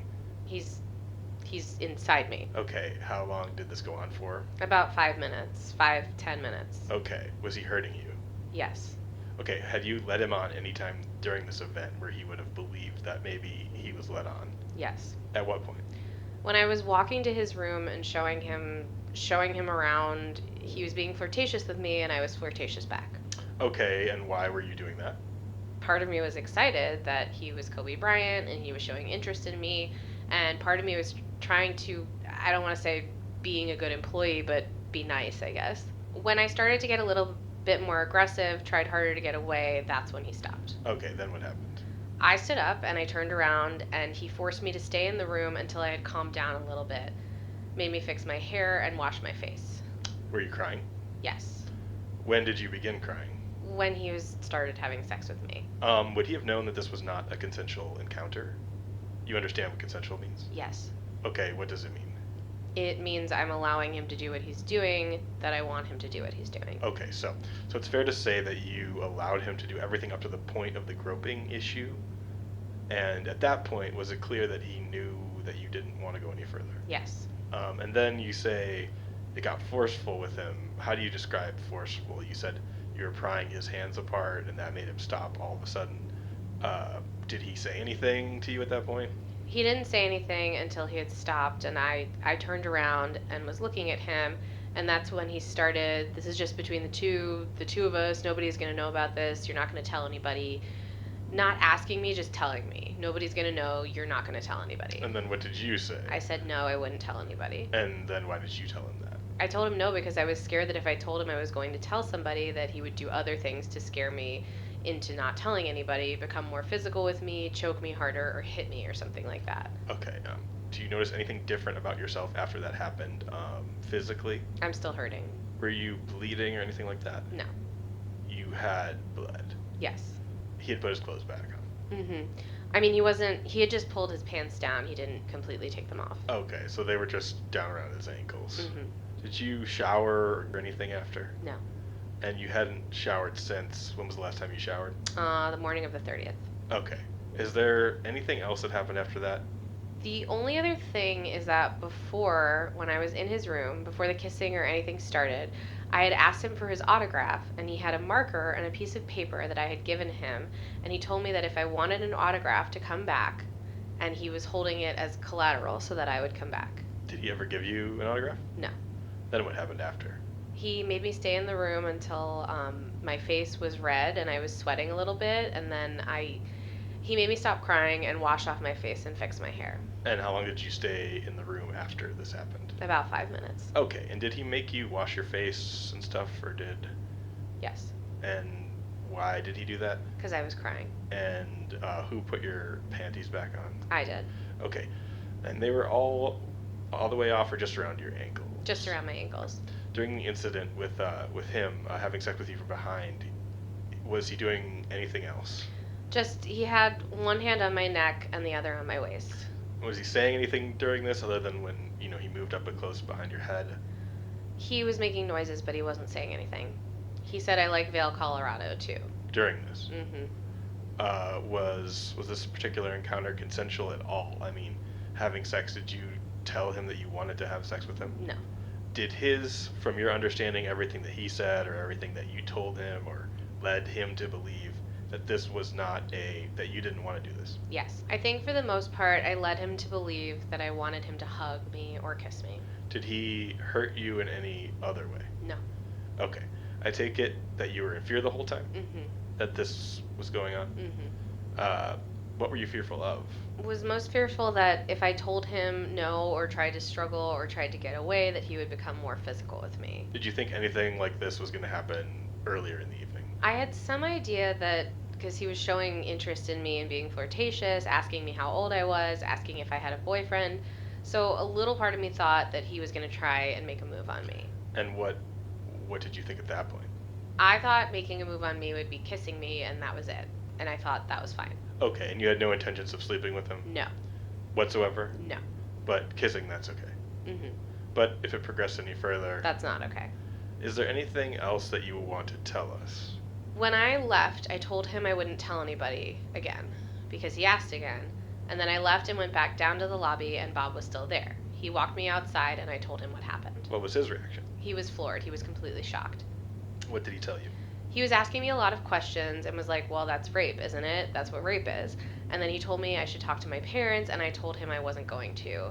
Told me I should call the police. Was he going to say anything to anybody else about this? He didn't tell me that he was going to, but he called me when I got home, and I could hear somebody talking in the background, and I asked him who it was, and he told his dad what happened. Okay. What time did you leave the hotel? What time did you leave Mr. Bryant's room? I'd say 11:20. Okay. What time did you get home last night? I got home around 12:15, 12:20. Is everything that you're telling me you're going to the truth? And do you understand the difference between a truth and a lie? Yes. Do you understand the allegations that you're making against someone? Yes, I do. And do you understand the seriousness of those allegations? Yes. Are you lying to me right now? No. Do you understand that if you're not telling me the truth, and through our investigation it comes out that this was just a story and it was made up, do you understand that you could be held liable for that? Yes, I do. And do you understand that you will be charged for that? Yes. Okay. So an issue came up with a polygraph examination, and that was in order. Would you be willing to take the test? Yes. And are you willing to testify in court? Yes. Okay. What we're going to do is continue the investigation. What I'd like to do is submit to have you get a complete sexual assault kit, if that's okay. Yeah. And we're going to take care of all that. And do you have any questions for me? What's it at now, that I either press charges or I don't? Well, at this time, you made a complaint to us. We're going to investigate the matter, and obviously we have some work to do right now. And as long as you're telling me the truth and you claim that this is what truly happened and you believe it wasn't consensual and you truly told them it wasn't consensual, then well, we'll just go on like we normally would with any other case. I understand this is hard for you. It's embarrassing too, but don't blame yourself. If accountability needs to be held, it will be. How tall was he? I'd say about 6'5". How much do you think he weighs? A little under like 200. About 190. Any facial hair? Yeah, he has a goatee. Did you recognize the party? Yes. And where do you recognize him from? TV.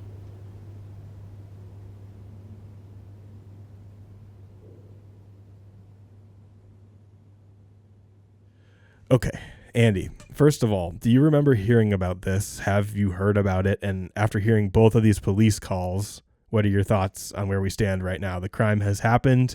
Nobody knows about it yet. These are the calls. I remember hearing about this, but like not what actually seems to have happened. I remember hearing that like there were allegations, and I did know that he went to court. I was not paying attention to like sports at this time, so like I think I just like heard it as like a general like this is what's going on in the world of like celebrities. And I remember at the time it being like, well, they're just allegations, it's not necessarily true. And then, to be honest, I don't really remember ever getting like any sort of like closure in that regard. Because again, I was not someone who was paying attention to sports, and also I was 14 in 2003. Yeah. So like I remember it coming up. I remember people talking about it, but in sort of a like, well, we don't know, like there are these allegations, but like maybe they're not true. And then I don't really remember hearing anything else until adulthood, when like women would bring it up and it would be pretty clear that like this actually did happen and it was horrible, and that it was in the public conversation that Kobe was being accused of this. But I have no memory of like anything really after that, other than like he just went back to being a basketball player and then he tragically died. I do want to say, like, having just read both of those, like the woman who went through this, to the next day be able to have that conversation with police and have complete confidence and clarity and conviction. I mean, that's just an incredible act of bravery. Yeah, and props to the like bellman there who was immediately like, no, this did happen to you, and confirming it. He was like what they call like an outcry witness. Yeah. The first person that is told something after an act like this. Like kudos to him as well, because like it seemed like she was sort of like, I mean, she was, the fact that Kobe had her stay in his room to like calm down. Yeah. That's fucking grim. And like it shows you like the knowledge of what he was doing. And also just the disparity between how they both answered the questions. It's like, I know it's just an allegation at this point, but like she had complete confidence in what she was saying. She did not mince her words. She answered her questions. And Kobe barely like... He rambled the whole time. Half of the transcript said it was inaudible. Like, yeah. Okay, so after these interviews are given, several days pass as police and the state are deciding what to do. However, the local media immediately picks this up quicker than anybody else. And just a few days after the incident, articles like this started popping up, especially in Colorado papers. This is from the Fort Collins Coloradan on July 7th. Remember, this happened June 30th into like the 1st of July. Los Angeles Lakers star Kobe Bryant is free on bail after turning himself into police on suspicion of felony sexual assault at a resort hotel near Vail, Eagle County Sheriff Joe Hoy said Sunday night. Bryant, an all-star guard, surrendered Friday to the Eagle County Sheriff's detention facility. He was booked, posted $25,000 bail, and released. He has yet to be formally charged, and an arraignment has not been scheduled, authorities said. An unidentified woman told the police Tuesday that Bryant had sexually assaulted her June 30th, according to the county sheriff's office. After a 3-day investigation that included interviews with several people, including Bryant, and a review of physical evidence, a judge issued a warrant for Bryant's arrest. Hoy declined to provide more details. The arrest file was sealed, he said, because of the nature of the case and out of concern for the alleged victim. In Colorado law, felony sexual assault has a wide scope, from coerced touching to rape. Quote, "We don't want things to get out of hand before everything is put into place," Hoy said. He added that Bryant was, quote, "very cooperative during the investigation and since." Bryant, who could not be reached for comment, told one team official that the charges were bogus. Bryant was a guest at the Lodge and Spa Cordillera Hotel near Edwards last week, according to a hotel employee. According to Bryant's attorney, Pamela Mackey, Bryant was in Colorado to undergo arthroscopic surgery on his right knee, a procedure performed by Vail specialist Dr. Richard Stedman. The surgery was to relieve pain caused by persistent swelling in the knee, pain he endured for most of last season. Okay. So on July 18th, the actual charges against Kobe were announced. So this is only like a week later. Eagle County District Attorney Mark Hurlburt formally filed a felony sexual assault charge against Kobe. This is cited as the date that Kobe was officially accused and charged in a legal sense. By then, the media outlets had heavily speculated, though, about the case. Like I said, like because they knew Kobe was there. It's a small town in Colorado. Oh, yeah, and, of course. It gets out. Okay, so the day after, Kobe held a press conference in L.A. with his wife, Vanessa, sitting with him in what many have interpreted since then as a rapid PR response. The audio sucks on this, but we're going to watch it, so we can skip around a little bit, too. Okay. Kobe Bryant is innocent of the charges that were filed against him today. This is Pamela Mackey. He stands falsely accused of an extremely serious crime, a crime that carries with it the potential of a life sentence. No prosecutor should file charges unless the evidence is so strong that the case can be proven beyond a reasonable doubt. The evidence in this case falls far, far short of that standard. The accusations in this case cannot be proven because they are false. Kobe Bryant did not assault his accuser. Kobe Bryant will plead not guilty. He will request that this case be tried to a Colorado jury. His defense is that what happened on June 30th in Eagle County was a sexual encounter between two consenting adults. He had no reason to believe otherwise. The physical evidence in this case totally supports his belief. His actions since these accusations were made have been those of an innocent man. He has cooperated fully with every demand, every request made of the Sheriff's Office and the District Attorney's Office. We do not intend to discuss the facts and the evidence of this case because we do not intend to try this case in the press. We intend to try this case to a Colorado jury, and we are confident that a fair and impartial jury will find that Kobe Bryant is innocent. Every citizen is entitled to an impartial jury. The sheriff of Eagle County and certain of his deputies insist on making public and inappropriate statements that are endangering our ability to select a fair and impartial jury. It must stop. If it doesn't, we will ask the court to enter an order stopping the inappropriate comments that continue to be made. I'm innocent. You know, I didn't force her to do anything against her will. I'm innocent. And I sit here in front of you guys, furious at myself for making a mistake of adultery. You know, I love my wife with all my heart. She's backbone.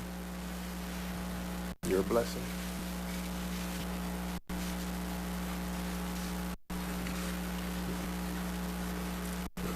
You're the beats in my heart. You're the air I breathe. You know, I sit here before you guys, embarrassed and ashamed for committing adultery. So Kobe and his team are on an immediate PR response. Yes, that's very clear. The lawyer you saw there representing Kobe is worth noting because she's his defense lawyer and ends up being a very problematic part of all of this. Oh, you're kidding. Her name is Pamela Mackey. Pamela Mackey was already a well-respected Denver criminal defense attorney before she took on Kobe's case in 2003. While she had been involved in significant criminal matters and had a reputation for handling serious felonies, none of her earlier representations had drawn this type of national news, Sure. obviously.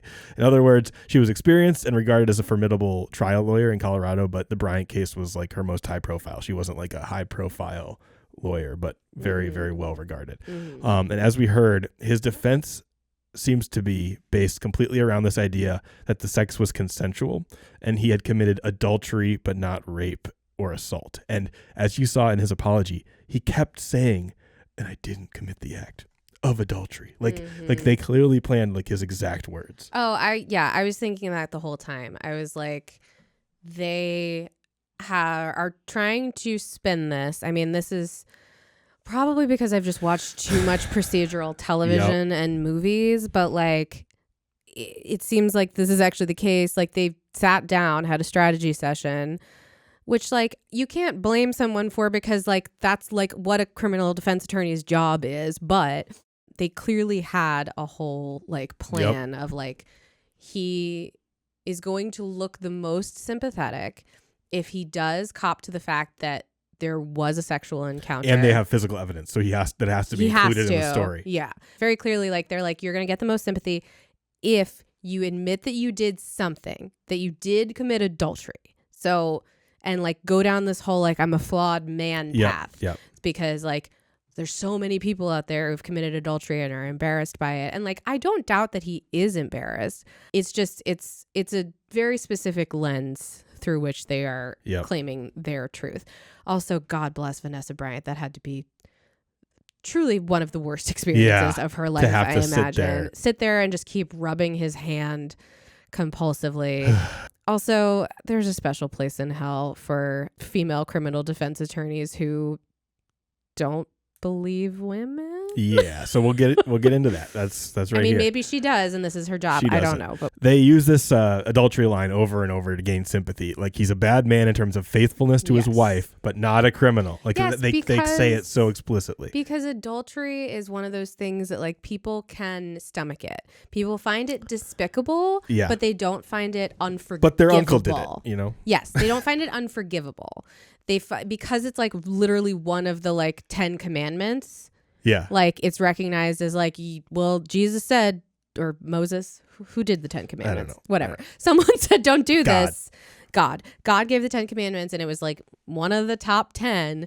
But, you know, it's publicly known in the public consciousness that, like, it's bad and despicable, but, like, you can be forgiven and redeemed. So shortly after the charges become public, Kobe does something that everyone takes, again, as like a PR move, but on a more personal end. He purchases a huge ring for Vanessa, like a $4 million purple diamond ring.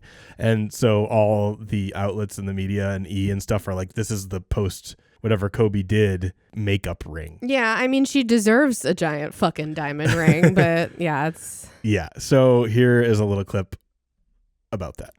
3 days after Kobe was accused of assault, he gave Vanessa a purple diamond ring valued at $4 million, according to People magazine. The 8-carat ring was famously called the apology ring. Oh my God, it's huge. Charges, but admitted to adultery with a hotel employee. However, the idea of the ring being an apology is actually misleading. As a second report pointed out, Kobe had commissioned the ring 2 weeks before he went to Colorado from a boutique jeweler located in Santa Monica, California. Around this time, Kobe also got a tattoo in honor of her. It featured her name with a crown and angel wings, as well as the text Psalm 17, according to E! News. The psalm begins with, "Hear, O Lord, my righteous plea. Listen to my cry. Give ear to my prayer. It does not rise from deceitful lips." So during the preliminary hearings, Kobe is often photographed holding Vanessa's hand outside the courthouse, similar to the way they unveiled that through the press conference. And commentators note that while the legal battle is in full swing here, the ring becomes sort of this recurring image in the coverage underlying the couple's unity. You know, like they're strong through this, and it's mostly about them. Again, this happens in literally every procedural television movie. Like, one of the main things that, like, counsel will advise is, like, you guys need to be a rock solid family unit, or at least give the appearance of it. So I guarantee you, like, this was planned. Like, they were very much told to, like, appear as unified as possible. Yeah. So August 6th, 2003 is where we're at now. Kobe initially appears in court in sort of an advisement hearing where he doesn't really say anything. This is also when the court begins addressing scheduling, discovery, and preliminary motions. And the media presence is heavy, but the hearing is brief. So September 16th, 2003 is the preliminary hearing date. And this case, as we'll see here, never goes to a full trial. This is all like preliminary hearings. And those have like less of an openness to the public on certain things. So like certain things can come out, but certain things can't. And I don't know all the rules, but this isn't the actual trial, I guess is what I'm saying. Like it never goes there. But here is what we learned when the trial kicked off. Kobe Bryant arrived around 11:30 this morning with his lawyers and has been inside the courthouse since then. And what he's been listening to has been very graphic. 7 News investigator Tony Kovaleski has been in the courtroom all afternoon. And Tony, we learned a great deal about the evidence against Bryant. And absolutely a blockbuster hearing this afternoon, a great deal of evidence, a lot of courtroom manipulating and maneuvering by the different attorneys. Remember, some of the early reports said that some of the sex between Kobe Bryant and the alleged victim was consensual. One of the key things we learned today, that's not the case. All of the sexual activity, not consensual. Also in the courtroom, we found out there is physical evidence. There are pictures of bruising to her neck and vaginal areas, and also just a few minutes ago, we learned that there is a T-shirt with blood stains on it, a Kobe Bryant T-shirt. Those blood stains come back from the Colorado Bureau of Investigation as matching the alleged victim. Now let's tell you some of the testimony right now that came out in the courtroom during about an hour. Here's another report of a guy named John Tiekle for Dallas-Fort Worth Channel 5 discussing the case as it came out. Joining us live to talk about this case is Dallas criminal defense attorney John Tiekle. John, thank you very much for joining us this afternoon. Thank you for having me. First of all, a lot of the experts thought the NBA Stars legal team would never have this preliminary hearing. They would waive the right altogether rather than allow prosecutors to lay out all of the facts that they think they have in this case for all of the public to see. Why do you think they did that? Well, I've heard a number of people who have said that, but frankly, it's not surprising to me that they've gone forward or had the state go forward with the preliminary hearing, because it's really a foregone conclusion that the state will probably, most likely, come up with enough evidence to bind the defendant over for trial. That is, come up and meet their burden of probable cause at this hearing. And in that sense, the defense knowing that, it's usually used as a discovery tool for the defense to find out specifically how a witness is going to testify, or more particular details from that testimony that they don't already have in discovery. Well, John, let me tell you what the prosecution claimed to have today in the preliminary hearing. And I don't know if you've heard this because this has just come out within the last hour, but a detective testified that the woman told investigators that the NBA superstar attacked her from behind, grabbed her by the neck, and forced himself on her despite her repeated protest. Stuff like that is pretty damaging, even in the preliminary hearing. I mean, this is all on public record, and people know about this. Well, I have presumed that the district attorney's office, since they did file the charge, had obviously the statements of the complaining witness, the victim, but not only that, I've been presuming that they've had forensics that match and are consistent with what the victim has stated happened. Not only that, probably other evidence from the hotel room itself, and possibly other witness statements from hotel people or other people who know the victim. And I've presumed, and I still do, that they have that evidence that corroborates what she's saying. And yes, it is. It sounds like it's pretty damning. But I think the case is probably headed for trial. Okay, so as he said there, Pamela Mackey used the pretrial hearings as a way to gain info, but also to challenge the validity and the evidence and challenge the accuser's credibility. So she does a bunch of things that you wouldn't typically do, especially to like a rape victim. There are things called like rape shield laws that prevent you from revealing too many details or the name of a rape victim in court in like these pretrial hearings to protect their identity and prevent some sort of backlash happening to them as a victim. Sure, that makes sense. So states have these, some don't, some have different ones. Colorado does have them. So she's not allowed to do that, but during this hearing, she used the accuser's name in open court a bunch of times, and she applies that maybe the accuser victim had sex with 3 men in 3 days, a claim that like made everyone lose their minds. I remember that. Yeah. Now that you say it, I remember hearing about that. So yeah, she threw some things in there that she wasn't supposed to do. Here's a little piece I'll have you read about it from Think Progress. There was a really good article by Lindsay Gibbs looking back through this case. An arrest warrant was issued for Bryant on July 4th, and on July 18th, charges were filed. As soon as the charges against Bryant became public, media and fans alike honed in on the alleged victim. Who was this young girl who had the audacity to threaten one of the greatest, most well-respected athletes on the planet with life in prison? She was a sexually active teenager who had attempted suicide twice and had been briefly hospitalized for mental illness. She was an aspiring singer who had once tried out for American Idol. She had a lingering crush on her ex-boyfriend, so very quickly a picture was painted of a fame-hungry, unstable woman who would do anything for attention. Unfortunately, narratives like this seem to emerge almost any time a woman accuses a famous man of violence. But what made the Bryant case notable was the lengths to which the defense team would go to encourage that victim-blaming narrative. Quote, in the Kobe Bryant case, it was abominable how the accuser was treated. Everyone was at fault. Mark Shaw, an attorney and author who covered the case for ESPN and USA Today, told Think Progress. This poor woman, they wore her down, and it happened from the first hearings. The preliminary hearing in October 2003 was supposed to merely be a chance for the judge to decide whether there was enough evidence to require a trial. But Bryant's attorney, Pamela Mackey, used it as a chance to smear the alleged victim's reputation. Not only did Mackey use the alleged victim's name a staggering 6 times during the hearing, but when she was presented with the woman's vaginal injuries, Mackey used the victim's sexual history against her. The high-powered lawyer brought the hearing to a screeching halt, asking, could it be that the alleged victim's injuries were caused by having sex with 3 men in 3 days? As Shapiro wrote in his book, Mackey's tactic was an effective one because that became the story of the day and not the evidence displayed by Deputy District Attorney Greg Crittenden and Eagle County Sheriff's Detective Doug Winters. Yeah, so she's referencing the book that I also read for this, the Kobe Bryant book by Shapiro, where he goes into this And so, Mackey's whole thing here was to try to discredit the victim. And knowing that it's a bad thing, but knowing that that is the way that you do it. It's also illegal. Yeah. Based on what you just said about like protection laws for rape victims. Yep. And this is the kind of shit that really pisses me off about the American justice system is that it's not really a system. Pamela Mackey, you're a bitch and I hate you. Devil. First of all, I hope you never have any friends ever and that you have a horrible, miserable life. Now that I've said that, what was the judge doing? Was the judge ever like, hey, don't fucking say her name? Oh, they did. And then she would just do it anyway. Yeah. You know, they like, just say, you thing. can't do it. And then they do it again. It could because once you say it, it's admissible.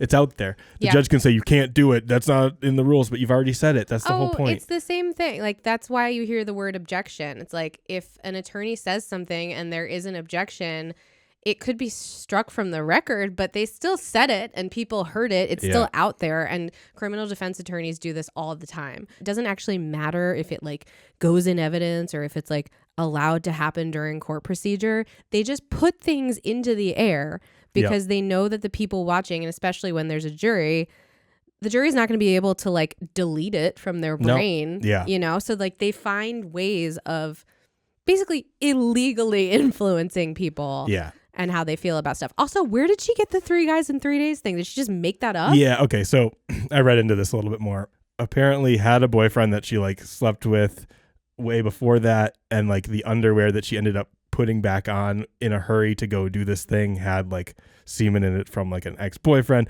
She was also maybe interested in Bobby Petrick. So there was like, it's high school, early college love. She's 19. Love triangle stuff going on with people at her hotel. That's what's happening here. And so there was like some other like semen, and she took that to mean like to just come up with this whole narrative that like she is like this crazy sex crazed person based on kind of nothing. Also, I will say it is her right if it's consensual. To do whatever she wants. And that's sex with 3 men in 3 days. A huge like, thing people say here. She can do it.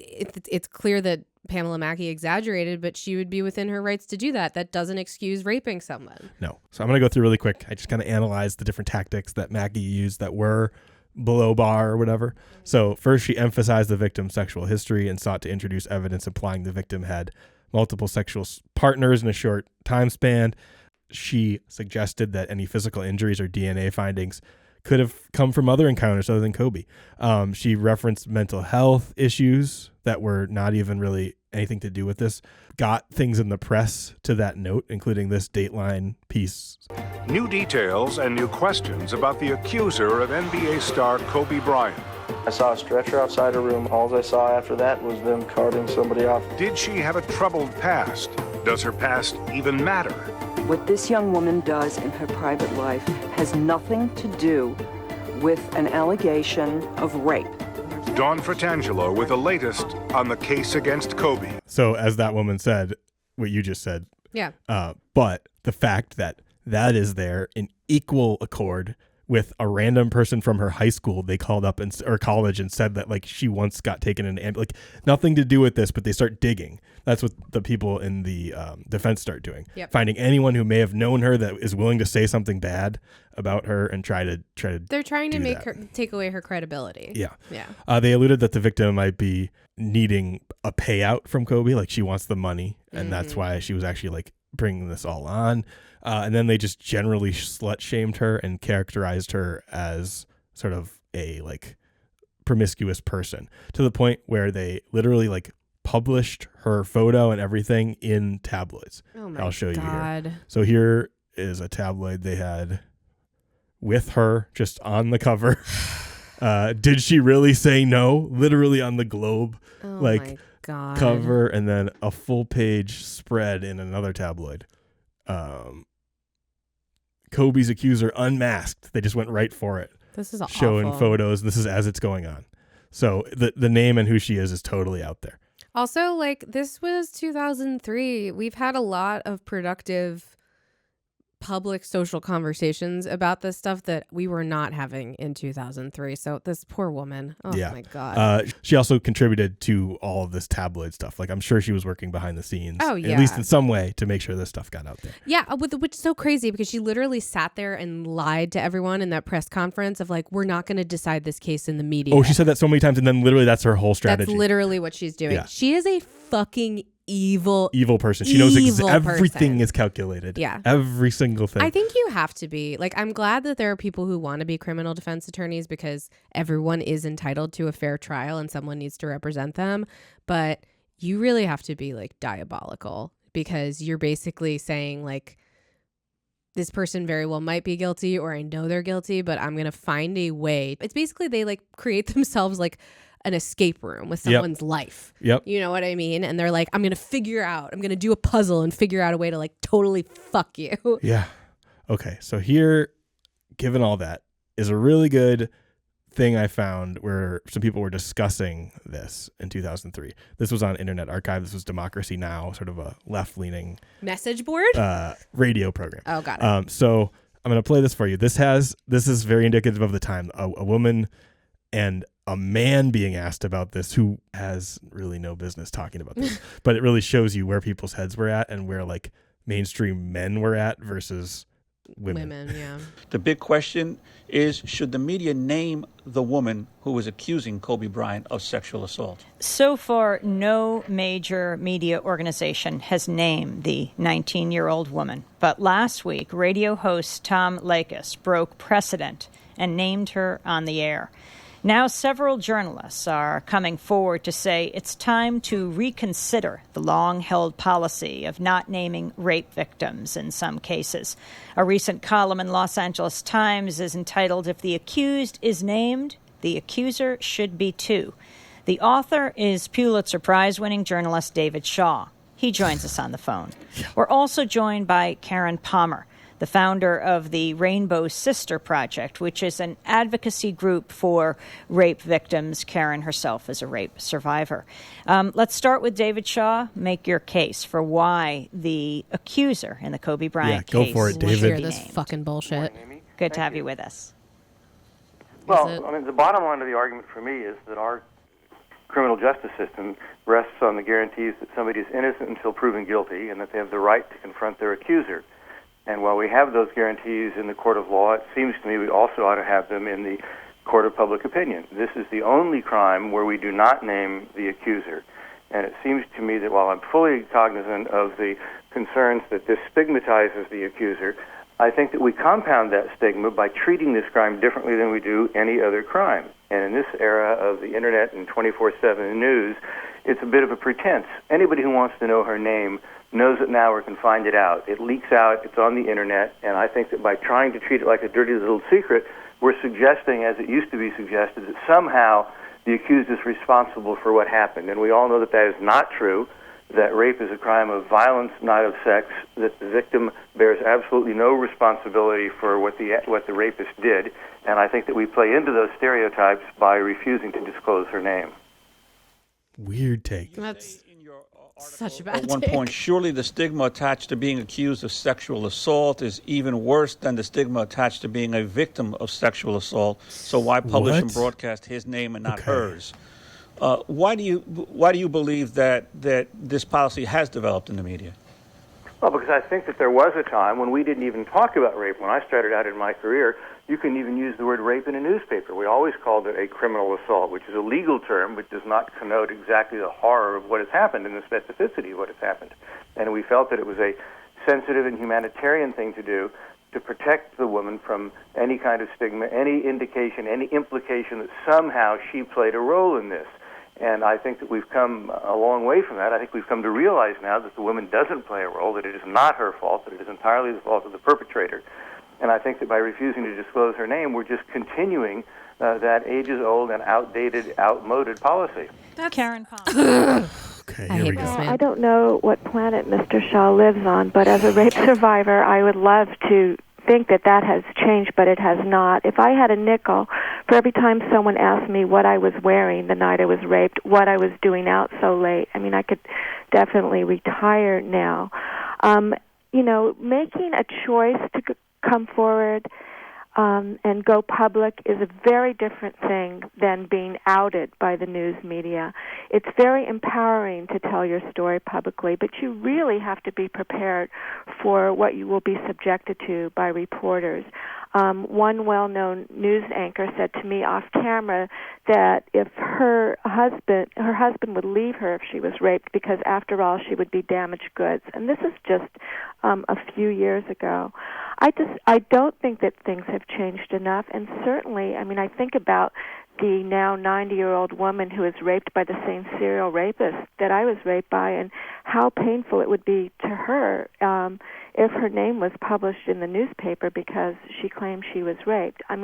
It's the confidentiality question and the and keeping people's names quiet is certainly is a double-edged sword. I agree with that part of it, but I don't think it's up to the news media to out us. I think that we need to take the steps to out ourselves, and I encourage women to come forward. And I think that this woman who has accused Kobe Bryant of rape, I think it would not be a bad thing for her to come forward and speak about it now if she felt emotionally ready to. It took me months to prepare myself to quote unquote come out, and it was only because the only reason I did speak out, because it really is giving up a lot of protection to do that, is because the police had completely botched the investigation into my case.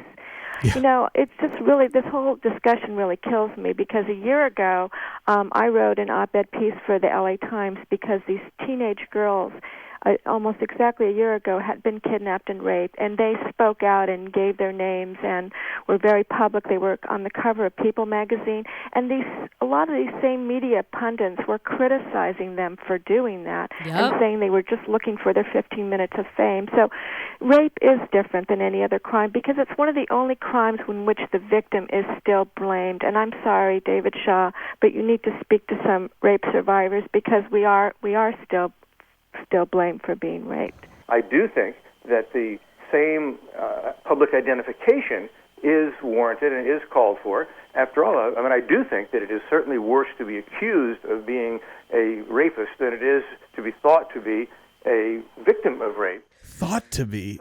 She's only saying it. Anyway, that's where dudes are at.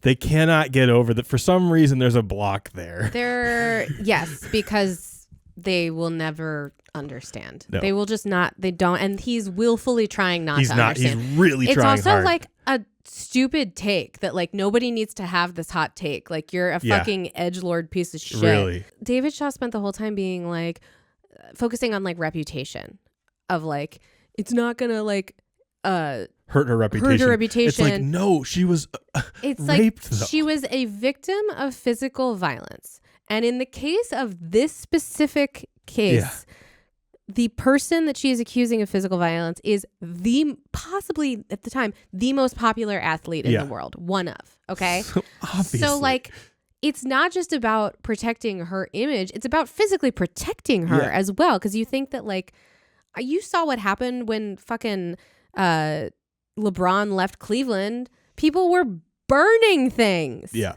There actually was, and I'll just mention this quickly because I didn't go into super detail on it. There was a person who threatened to kill her for Kobe, and there was another trial amongst this. Of course there was. Yeah. I don't understand why people can't get it through their thick fucking skulls that men hate women. Men hate women. Women still need to be protected from the violence of men. Yes. It just is the case. So, on October of 2003, we're in the pre-trial thing. The court rulings confirm that the case can proceed to a trial.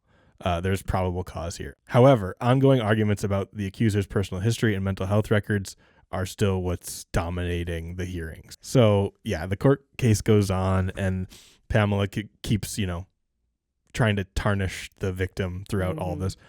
July 2004, during all of this, Shaq officially left the Lakers. They had a beef. It wasn't going anywhere. They won their 3, then they lost 1, and then they had some time to think oh, maybe I don't want to be on this team or whatever. So this happened in the same summer that Kobe's criminal case was underway. And here's a piece on Shaq because Shaq left and Phil Jackson left at this time. Shaq traded to the Heat. Kobe re-ups with the Lakers. Colleen Dominguez had a long chat with Big Fella. Jim Gray, a rap session with Kobe. Drama. Thick drama, holding nothing back in our Sunday conversation. Kobe, what was the deciding factor in your decision to return to the Lakers? Ultimately, I just wanted to be a Laker. I've been a Laker fan forever. Had nothing to do with the name on the jersey on the back. But it's the name on the front that really mattered to me. And in my heart, I just wanted to be a Laker. I felt like this was the right thing to do. What does it feel like not to be a Laker anymore? What does it feel like? I said at the end of the year that I wanted to be on a team. It's a team. I want things to go like they were supposed to go. And if things were not going to go like that, then I wanted to be traded. Usually when something happens, like the firing of a coach, I would know about it. But I wake up and I turn on ESPN like I always do. Da-na-na, da-na-na. Jackson fired as Laker coach. I'm like, no, that ain't true. So then when I called out in the office, they said, yeah, it's true. Nobody told you that Phil Jackson Nobody told me that Phil Jackson was going to be fired. When they got rid of Phil, I was very upset, and I knew that they were going to start making changes. Like I said, changes that I didn't want to be a part of. Kobe, Phil Jackson has left the organization and Shaquille O'Neal. It's a wide-ranging perception in the public that you were at the controls. How much did you have to do with both of their departures? Oh, zero. Nothing. But, people's perception, they always want to run with the biggest story. They say, oh, him and Shaq didn't get along, so, Shaq's leaving. He's not happy there, so Kobe must have ran him out. Or Phil. It's not true. Have you talked to Phil Jackson? Of course I have. Of course I have. I love that guy to death. And yes, we've had arguments, and yes, we have quarrels, but I love that guy to death. Phil Jackson took us to 4 finals out of 5 years. In the next 5 years, if a coach takes a team to the finals, 4 out of 5 years, I'll kiss his feet on Fear Factor. Put cheese on it. I will. It'll never be done again. If you were the GM, would you have kept Shaquille O'Neal and tried to work this thing out? Well, I would have. I think everybody would have, would probably say the same thing. But I don't know, what the intricacies were of the deal. Shaq had to do what was best for he and his family. He said so after the last game we played, saying, this is a business and he's going to have to make the best decision for he and his family. And that's what he did. What is your opinion of Kobe Bryant as a player? I think he's a great player. I think if he did the little things, he'd be the greatest player to ever play the game. But he's a great player. What are the little things? Make everybody else better. He'll be the greatest player ever. Better than Mike, better than Shaq, better than Duncan. Be the greatest player ever. He's a great player. I've said that many times. What do you think of Kobe Bryant as a person? Doesn't matter what I think about him as a person. When I was out there on the court doing my job, I played team ball. So it doesn't matter what I thought about him off the court. Because see, what people don't understand is I don't have time to think about people off the court. I got 5 kids. I'm working on my master's. I gotta go home and do law papers and study statistics and all that stuff. I don't have time to think about him doing this, him doing that. Don't have time for that. Could it have been worked out between the two of you? Could you guys have coexisted? Yeah, oh, absolutely. We have. We've had our spats, we've had our share of arguments on the floor. For various reasons. He, used to get mad at me for not playing team basketball. I used to get mad at me because he wasn't in tip-top shape. But, we put our differences aside and went out there and played. And we won, and we played great in doing that. So we could have coexisted. We have coexisted. When was the last time you talked to Kobe? I don't know. I don't care. I don't know. Kobe Bryant called you on your cell phone right now. What would you say to him? I don't have a cell phone. I'm connected with him. All you gotta do is think, and I'll call you. I don't have a cell phone. And that's the problem with the diesel. I'm technologically more advanced than you are. What? The process begins with a regular human apex is at. Okay, Shaq. I was literally just on the precipice of being like, Shaq is a genius. Yeah, and then he says something like that. August 2004 is when the civil suit gets filed here. So the victim files a civil suit against Kobe Bryant just weeks before September 1st, which is when the criminal case gets dismissed. The criminal case against Kobe Bryant collapsed less than a week before opening statements when his accuser told prosecutors she would no longer cooperate. For this reason, and this reason only, it's the DA. I am dismissing this case. The woman's attorney said she's disturbed by courthouse mistakes, including the repeated release of her name and medical history. Today, justice is sadly interrupted, and the casualty in this interruption has been a brave young woman who was grievously hurt. The decision came down after Bryant had already flown out, but in a written statement, he apologized to the young woman and her family and said, "I now understand how she sincerely feels that she did not consent to this encounter." The woman has also filed a civil suit against the basketball star seeking damages. But back in Los Angeles, Bryant's teammates were supportive. I just, for something like this, to finally be over with, I'm happy for him and his family. Bryant is married and the father of a little girl. His accuser, a college student and single. Their two worlds might never have collided if not for a knee injury. Bryant developed tendonitis last year and came to Colorado for surgery, putting him at this lodge on a night his accuser was working there. Both agreed they had sex. She said it was rape. Bryant insisted it was consensual. So after 14 months and some 700 motions, the entire case ended in just 15 minutes.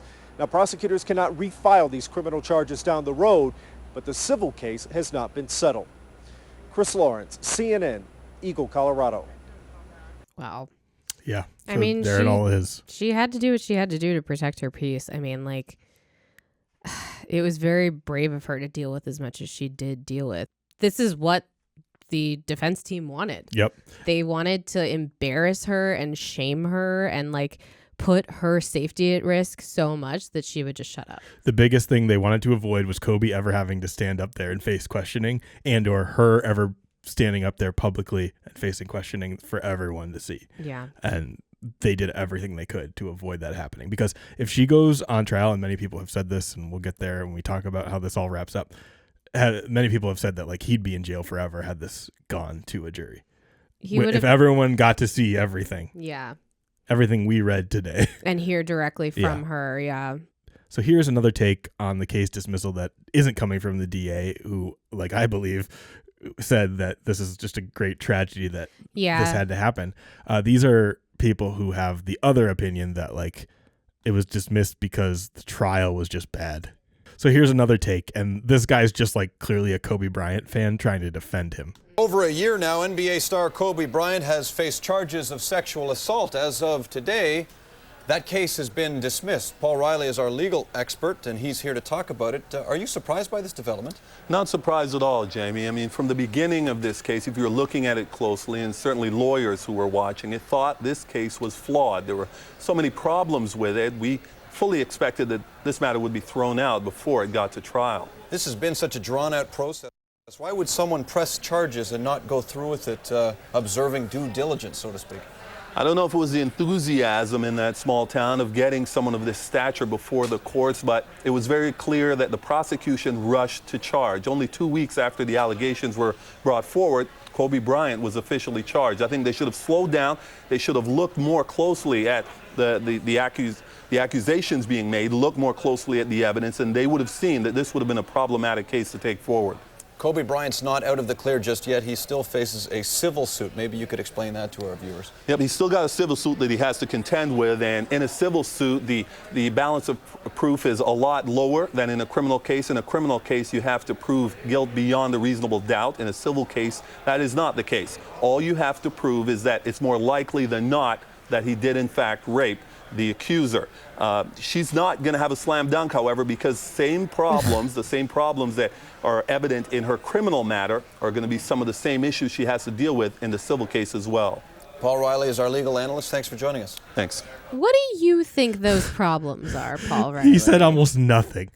He basically was like, they really should have taken more time to like be sure that this woman who said she was raped. It is amazing, especially how far the men in this are willing to go to just never talk about it or to just say that he's innocent. Like, I know. It's insane. And I'll tell you why. Because when shit like this comes out, people look at themselves and they look at their own behaviors and their own relationship to women and sex and what have you. And if you look at this, both sides of this, the interview that Kobe gave and the interview that that woman gave, they tell a similar story as far as like the events and the sequence in which they happened, but the point of view is completely different. Yeah. And obviously Kobe was trying to cover his ass, but beyond that, you could tell because he was saying things like, this is how I have sex with this other woman who's not my wife. Yeah. Who I have sex Wild, with. right? Yeah, I mean, he was doing everything he could to get out of it.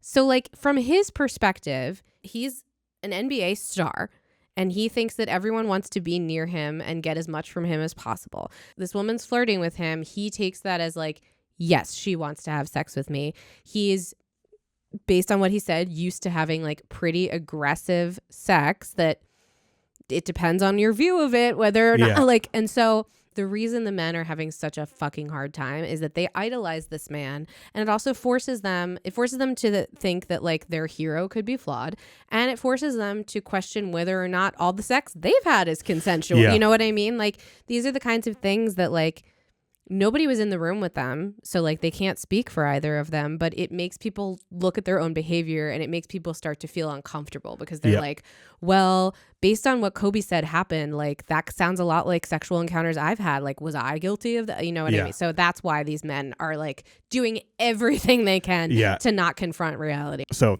the civil case was quietly settled in March of 2005.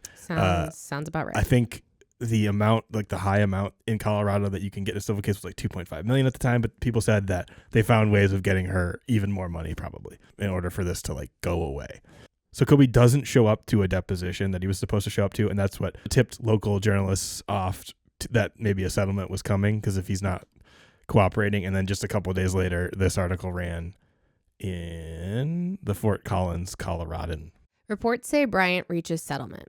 Kobe Bryant has agreed to negotiate a monetary settlement with the woman who accused him of rape, sources say Tuesday, a development that could end the civil suit against him and bring to a close a lurid, highly publicized episode that began with a felony criminal charge nearly 20 months ago. Bryant had been scheduled to give a deposition last Friday in Orange County to the woman's attorneys, but it was canceled when he agreed to settlement talks.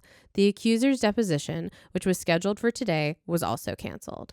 This was the time where he had to come to a settlement or more things would be public. Yeah, or more things and would be when on you record. have an enormous amount of money, I mean, he even said from the first time the police questioned him, he was like, how much money? Like, basically, what do I have to do to get out of this? So I'm sure he was thrilled that he could just throw money at it. So because the matter settled privately, there was no civil trial. Courts could not release further evidence. Both sides agreed to maintain confidentiality, and no one could learn more about the details. There was this interview with Stephen A. Smith that Kobe did where Stephen A. pressed him a bit on the thing where he brought up Shaq's name in the police interview that night when he got... Oh, yeah, that's right. He brought up and said, like, well, I should have just done what Shaq did. Yeah. He said that right at the end, and the detective caught it. Part of the problems, Kobe, at least as far as your relationship with Shaquille O'Neal, go back to your court case where it was revealed that you had suggested, and I don't have the quote exactly, that Shaquille O'Neal maybe has paid off women in the past. When's the last time you talked to Shaq, and did you ever apologize for those statements? You know, I haven't had the opportunity to talk to him directly.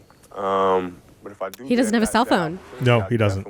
Why not, Kobe? It's been months. Why not? Man, I can try to track him down, but I don't have his number or anything like that. Man, I was able to get a message to him. The announcer or the news anchor is like, really? But December 25th sounds like a good day to me to kind of talk to him and tell him I never meant any kind of way to bring this anything of his personal business out to the light like that. Kobe, are you fearful that Shaq will not want to talk to you? No, I'm not fearful of it. I mean, I can only do what I feel is right. You know what I mean? Now, I feel it's right to go up and apologize to the man for bringing him into my situation. You know, I never intended for that to happen, and you know, things but he said it were way overblown and misstated. Why did you bring up his name, though, Kobe? Why even go there? You know, I can't really get into the details of it. All I can say is things where, you know, they kind of took something and ran with it and took it someplace completely, you know, different than what it actually was. I really have had enough of this man thinking that he doesn't need to take accountability for anything. And that he can just lie and no one will notice that he's doing it. Like, he's like not a very good liar. I am very inclined to believe everything that Shaq says about him. And Shaq actually has been very polite when asked about him. Okay, so here is what Shaq was actually thinking at this time. This was recorded at a nightclub. Oh my God. Oh, because he's a DJ too. Yeah. Give me something. Come on, man. You mess around there. Yeah. Give me some drums. Oh my God, he's gonna rap. Oh my God. Yeah. All right, check it. Check it. You know how I be. Last week, Kobe couldn't do without me. You know how I be. Last week, Kobe couldn't do without me. I call myself big, but I'm not as good as Biggie. I call myself big because I live next to Diddy. Excuse me, Diddy lived next to me. So in the hood, dog, I feel like B.I.G. Because if Biggie was still here, he would be right there on Star Island in the mansion somewhere chilling, sitting on about $500 million. Because me and Guns combined shit, that's $500 million. Now that's the difference between first and last place. Kobe, tell me how my ass tastes. Okay, Kobe, tell me how my ass tastes. Okay, everybody, Kobe, tell me how my ass tastes. The whole crowd. I'm a horse. Kobe ratted me out. That's why I'm getting divorced. He said Shaq gave a bitch a meal. I don't do that because my name's Shaquille. I love him. I don't leave him. I got a vasectomy. Now I can't breed him. Kobe, how my ass tastes. Everybody, Kobe, how my ass tastes. It's so good. Did he write that in advance? No, he was freestyling. He was freestyling? Yeah, he's super talented. Man, that was impressive. I thought he might be freestyling because some of the lyrics weren't that good, but for freestyling, incredible. Kobe, tell me how my ass tastes. Oh my God. Okay, so yeah, that's what Shaq thought. So once the criminal case was dismissed in September 2004 and the civil suit quietly resolved in March 2005, media outlets and fans turned their attention back to Kobe's on-the-court heroics. Early on, there was a sense of fatigue surrounding the legal saga. Many sports fans and commentators found it easier to just focus on what Kobe was doing in the NBA. Shocking. Yep. So ESPN's coverage from 05 to 07 shows a gradual reframing of Kobe's narrative. Pundits stopped referencing the Eagle County incident in the day-to-day commentary when they mentioned him, and they just focused more on his scoring bursts and his spat with Shaq as sort of this like NBA drama. Some brands like McDonald's and Nutella had distanced themselves from Kobe during the case, but Nike stuck with him the whole time, and then these other ones came back to him over time. Okay. Yeah. As Kobe reclaimed his place among the league's top superstars, he orchestrated a strategic overhaul of his personal brand, centering it around what would come to be known as Mamba mentality. Yeah, he is referred to as like Black Mamba, right? Yeah. I want to play for you a clip from Kobe's self-produced documentary Muse that sort of explains the creation of Mamba mentality after the rape case. And I want to show you how he addresses the situation here, because it's a good example of how this story is often retold from all my research here. It's kind of seen as like Kobe's hard time or past difficulties, but he never really mentions what he's talking about. Yeah. You know what I mean? Like it's like when Kobe we remember when that dark year, but because I lost sight of what is the most important thing, and that's family. It's a man's job to protect you. Always back to Vanessa and family when he was talking about this. Always be the anchor of stability for the family. And in that aspect, I failed miserably.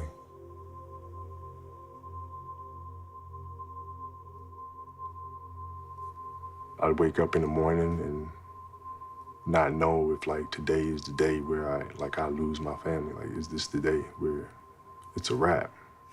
Like, she just had enough. One of the things that she said, during that time, I hated your guts. But it wasn't about you. It was about Natalia. It was about the fact that I wanted to do everything possible to try to figure this thing out, because I didn't want her growing up in a broken home, and things would have been really easy for her to leave, actually. So again, even in his narrative, it's just like he never really mentions things specifically, and it's always about his family. Like, that's just the easy narrative for everyone to go back to. It's about what he caused his family, not about what he did to that woman or what he actually did. So the origins of the Black Mamba coming out of this, Kobe coined Black Mamba inspired by Quentin Tarantino's Kill Bill. He adopted the snake's attributes of speed, precision, and a lethal strike, but more as a alter ego of sorts, so that he could sort of put all of his focus back to basketball. This is again from Muse.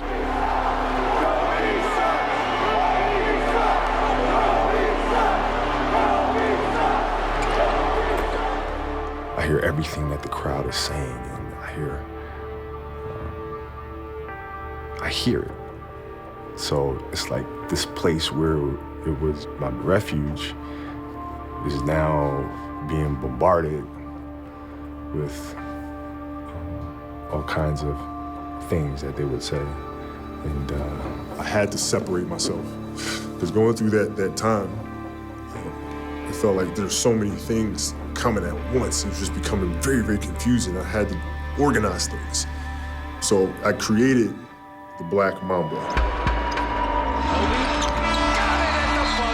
Mamba, as he's known as, the killer black snake, has the killer look in his eyes right now.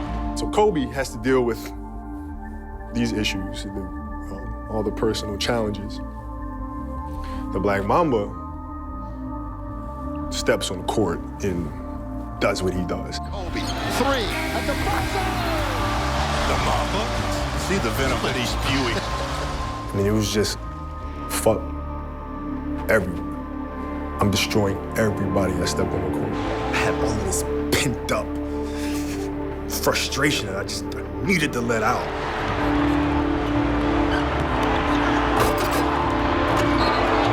It was an avalanche, man. And, there was nothing that was going to get in the way. There was nothing that was going to stop me.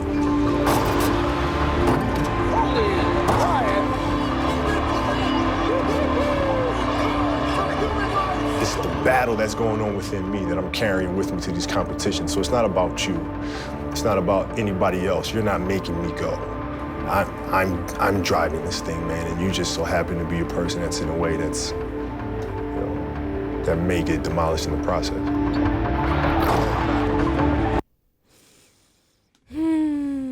Yeah, I mean, compartmentalization will work wonders.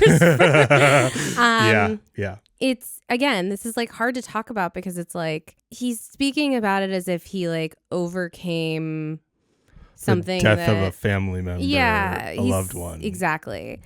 And yeah, I mean, I'm impressed with his ability to like move forward in his basketball career after this, I have to say, but I also keep thinking about the woman that this happened to, of like, what was she doing during this time? Like, she certainly wasn't like putting herself on like a rise to like meteoric success, probably. Because of what happened. This, like, he keeps saying I had like all this like pent up like anger, aggression, whatever, and I needed to like an outlet to let it out. And it's like, you caused the thing that happened to you, buddy. Like, that's never really mentioned there. Yeah. So in interviews with ESPN and Nike commercials, Kobe talks about the Mamba mentality and sort of makes that his new personal brand.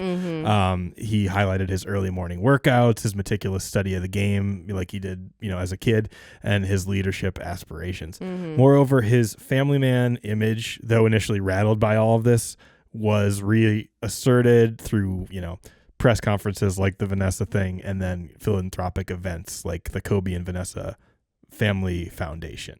Okay, so media coverage increasingly emphasized Kobe's discipline, the Mamba mentality of it all, and this narrative allowed fans to see him as someone who overcame a personal failing and sort of overshadowed the assault case.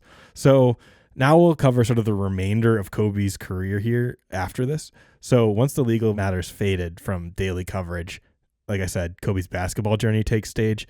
A couple key moments here. Kobe had an 81-point game, which was one of the highest single game totals in NBA history.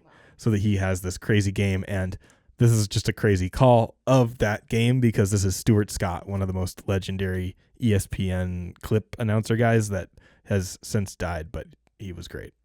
You got to see it to believe it. Lakers and the Toronto Raptors. Now, last time they met, Kobe Bryant had a season-low 11 points. Second quarter, Chris Mihm backdoor to Kobe, who just yokes it. Now, Kobe leads the league, scoring 34.8 points per game. Lakers, though, down 14 at recess. Second half, Kobe Bryant went off. Command Center, this is Kangaroo Boxer requesting permission to fire. Kangaroo Boxer, permission granted. 7 of 13 from three land. Late third quarter, Kobe.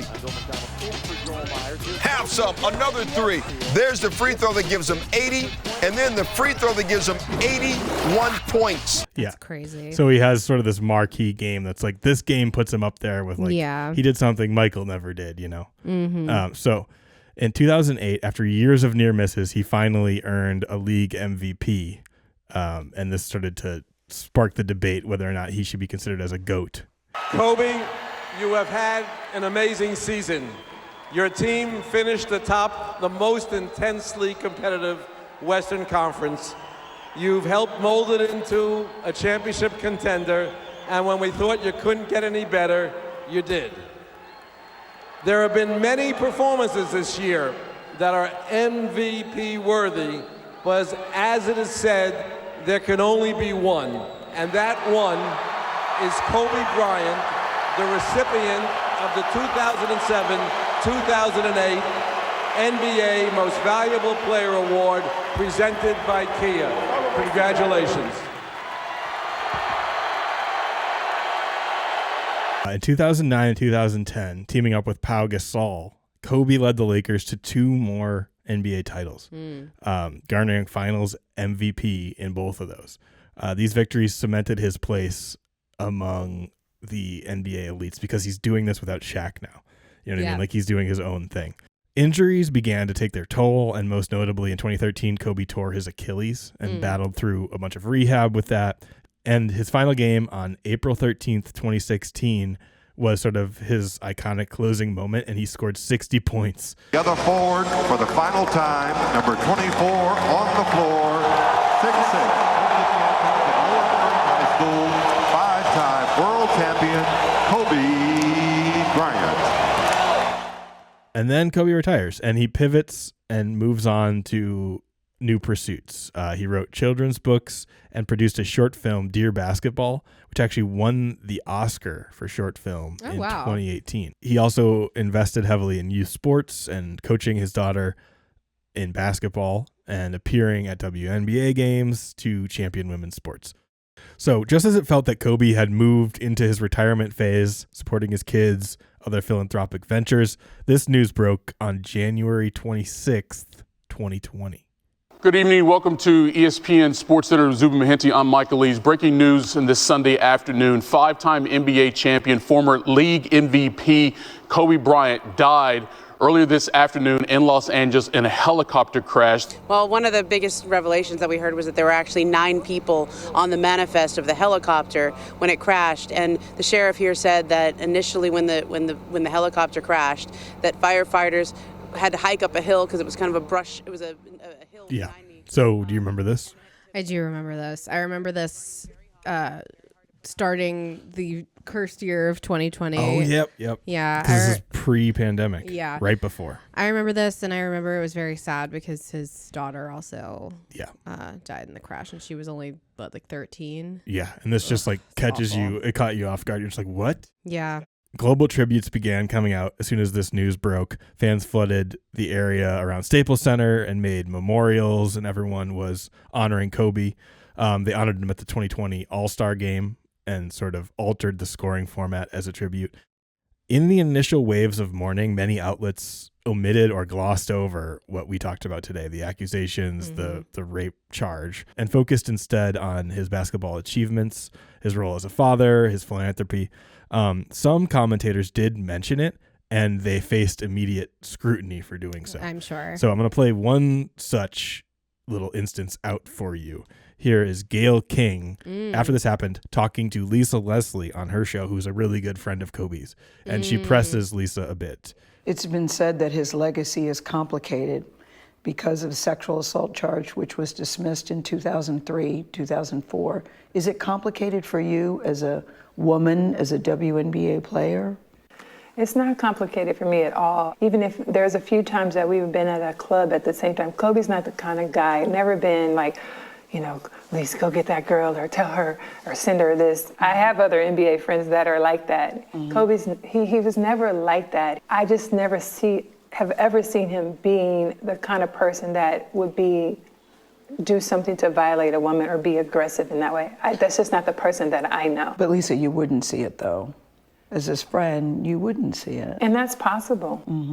I just don't believe that. And I'm not saying things didn't happen. I just don't believe that things didn't happen with force. Is it even a fair question to talk about it, considering he's no longer with us and that it was resolved? Or is it really part of his history?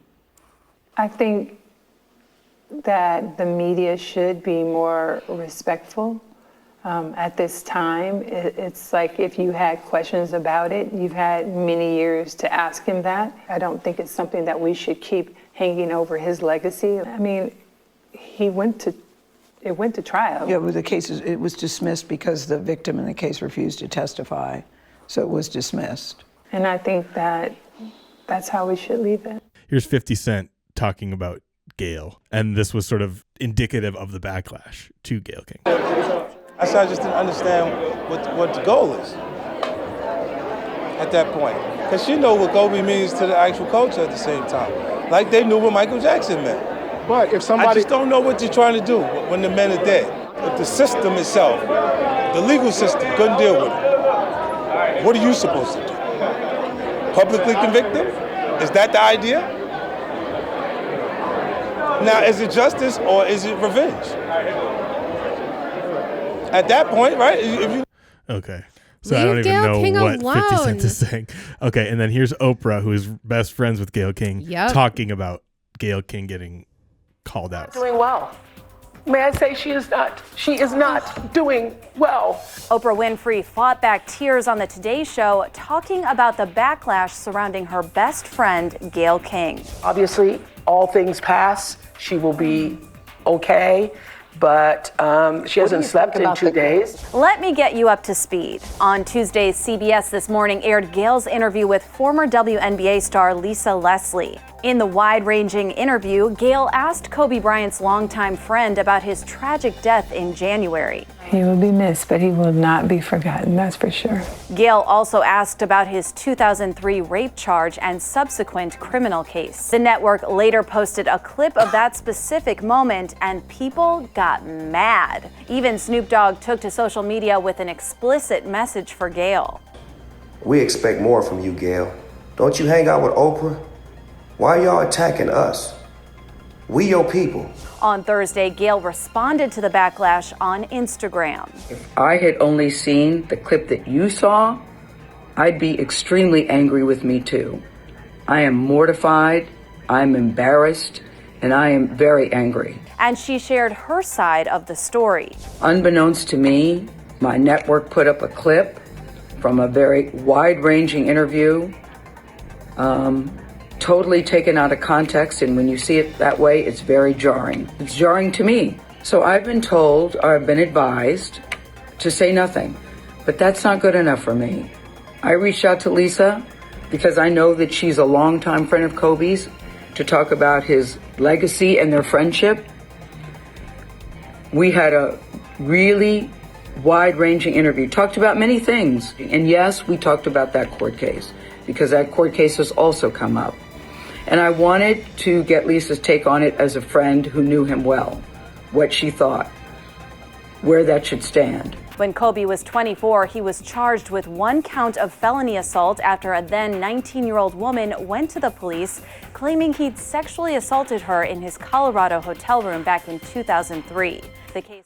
Okay, so this is exactly how it happened when any person spoke out or was like, hey, by the way, he died, but he did do this and we should reckon with it now. And everyone was like, no, it's not the time, was kind of the major thing. People get all, I don't know, they get all pearl clutchy when it comes to death, which it makes sense. Obviously, people are grieving. He was hugely important to his family. He was hugely important. I mean, a lot of the stuff that Snoop Dogg and 50 Cent were saying related to, like, he was a very important part of Black culture. Yeah, and like so that, they were like, why would you do that? It's like, that has to be separated here. Yeah, from it an can't be actual crime. denied. I will say this, like, if Lisa Leslie did not know that those questions were going to be asked, then, then maybe you can get mad at Gail. I don't think so. I think especially as a journalist, a person who went to school for it, you have to ask that. Gail is doing the job better than anyone. Yeah. By asking a important person to him about that situation. And she handled it with such poise. Like, I really commend her because, like, if we're not going to talk about it now, when are we going to talk about it? Yeah, exactly. And the answer that people want to give is never. We should again. never talk it's about it. It's not part of it. Yeah. So good for Gail. I'm very angry that people, like, harassed her into apologizing.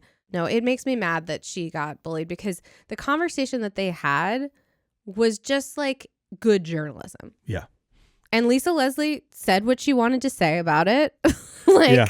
So I have a couple more, like, takes on this that are more recent. And then one last thing we're going to read through, and then we can kind of talk about the whole thing. Okay. So here is one. And please try to get over the fact that it's Tucker Carlson's podcast, who is objectively annoying in every way. And Ari Shaffir is an edgy comic, so he's also annoying, and he's trying to be intentionally edgy. Okay. They obviously have their own agendas, but the point they make here, I think, is worth injecting here. So Ari made some jokes about Kobe that were off color about the rape case. Mm-hmm. And of course, Tucker, being an edgelord, has him on to talk about it. Mm-hmm. I even had an Uber driver. I was coming back from Charlotte. I was doing a gig in Charlotte when it happened. And I came back, sat an Uber driver, and he was talking. He was like, did you hear about this Kobe Bryant guy? I was like, yeah. He goes, I was like, what do you think about it? He goes, it's just weird. I don't know. It's like, it's sad, but, like, it's him and his daughter and then 7 other people. They don't seem to give a fuck about those 7 other people. And I'm like, right, Riley? That's fair. You got it. That's where these jokes are. When some celebrity dies and I'm mocking them online, it's because, like, you guys value celebrity life over a normal life.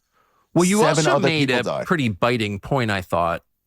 Well, I'll just tell you my reaction, which is I never criticize anyone when he dies, okay? Right. So there's that, but I'm not a stand-up. But I thought you made a totally fair point. I'm not against Kobe Bryant, but he was credibly accused of rape. Yeah. They hassled the woman until she dropped out, right? Started spreading rumors about her. 7 other people semen inside her. It's like, no. During the trial, right? And stuff we wouldn't hold by today. And he admitted that she never gave consent, but he implied non-verbally that there was consent and that he strangled her. So, like, there was something there. His words. Although at the time I didn't realize, I now know she does not think she gave me consent.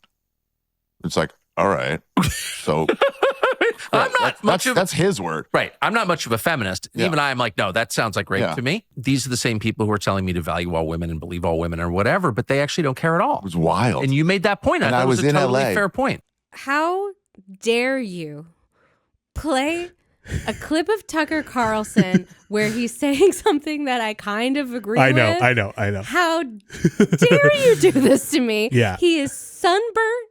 He looks like a fucking tomato. Yeah, he's been off Fox News for one whole summer, and he went to Turks and Caicos and got like a tan. A fucking tomato, and the other guy's sitting there in that ugly ass bucket hat that looked like it washed up on the beach. I don't agree with everything they're saying because they're two edgelord assholes. Yes, the first I'll be like, okay, Tucker Carlson, you have a point. I hate you for saying it, and then he says something else, and you're like, never mind, fuck off. We get over the fact that these are edgy people and Tucker Carlson suck, but the point that they made that Kobe was just allowed to do this in LA amongst the supposedly liberal left makes a really good point. But yeah, I mean, I've said this to you before, like athletes also just, if they're really good, like look what happened with Deshaun Watson. Yeah. Like if they're really good, people will just be like, that's a shame, but we really want the Cleveland Browns to win. Yeah, we really liked what Kobe did after this, so we're going to forget it. Okay, so here's one last take, and it's just offers a different little bit of an angle from a guy named Jeff Pearlman. I followed him on TikTok. He's been a reporter for over the years. He's on someone else's podcast here talking about Kobe and this case. He's with a guy named Nick Otanakovic on, I guess, what I'm assuming is his podcast or his YouTube channel, talking to him about this. Kobe's rape case. Mm-hmm. And you had made a TikTok on it saying, basically, you know, if you read the details of the investigation and of the allegations, a lot of it is tied to Kobe and his personality, and there's some awkwardness in there. Can you explain some of that and kind of what you found out from reading that investigation? Yeah, well, I actually went to Eagle, Colorado, where it took place, and spoke with a lot of people. And it's interesting. Like, do I think Kobe raped this woman? Yes. Do I think Kobe thought he was raping this woman? No.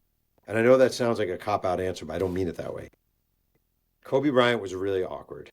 And he was really awkward and actually weirdly inexperienced with women. Like, if you told me Kobe had sex with 4 women up to that point, I would probably believe it. You know, like 3 women, I'd probably believe it. Like, he was not experienced.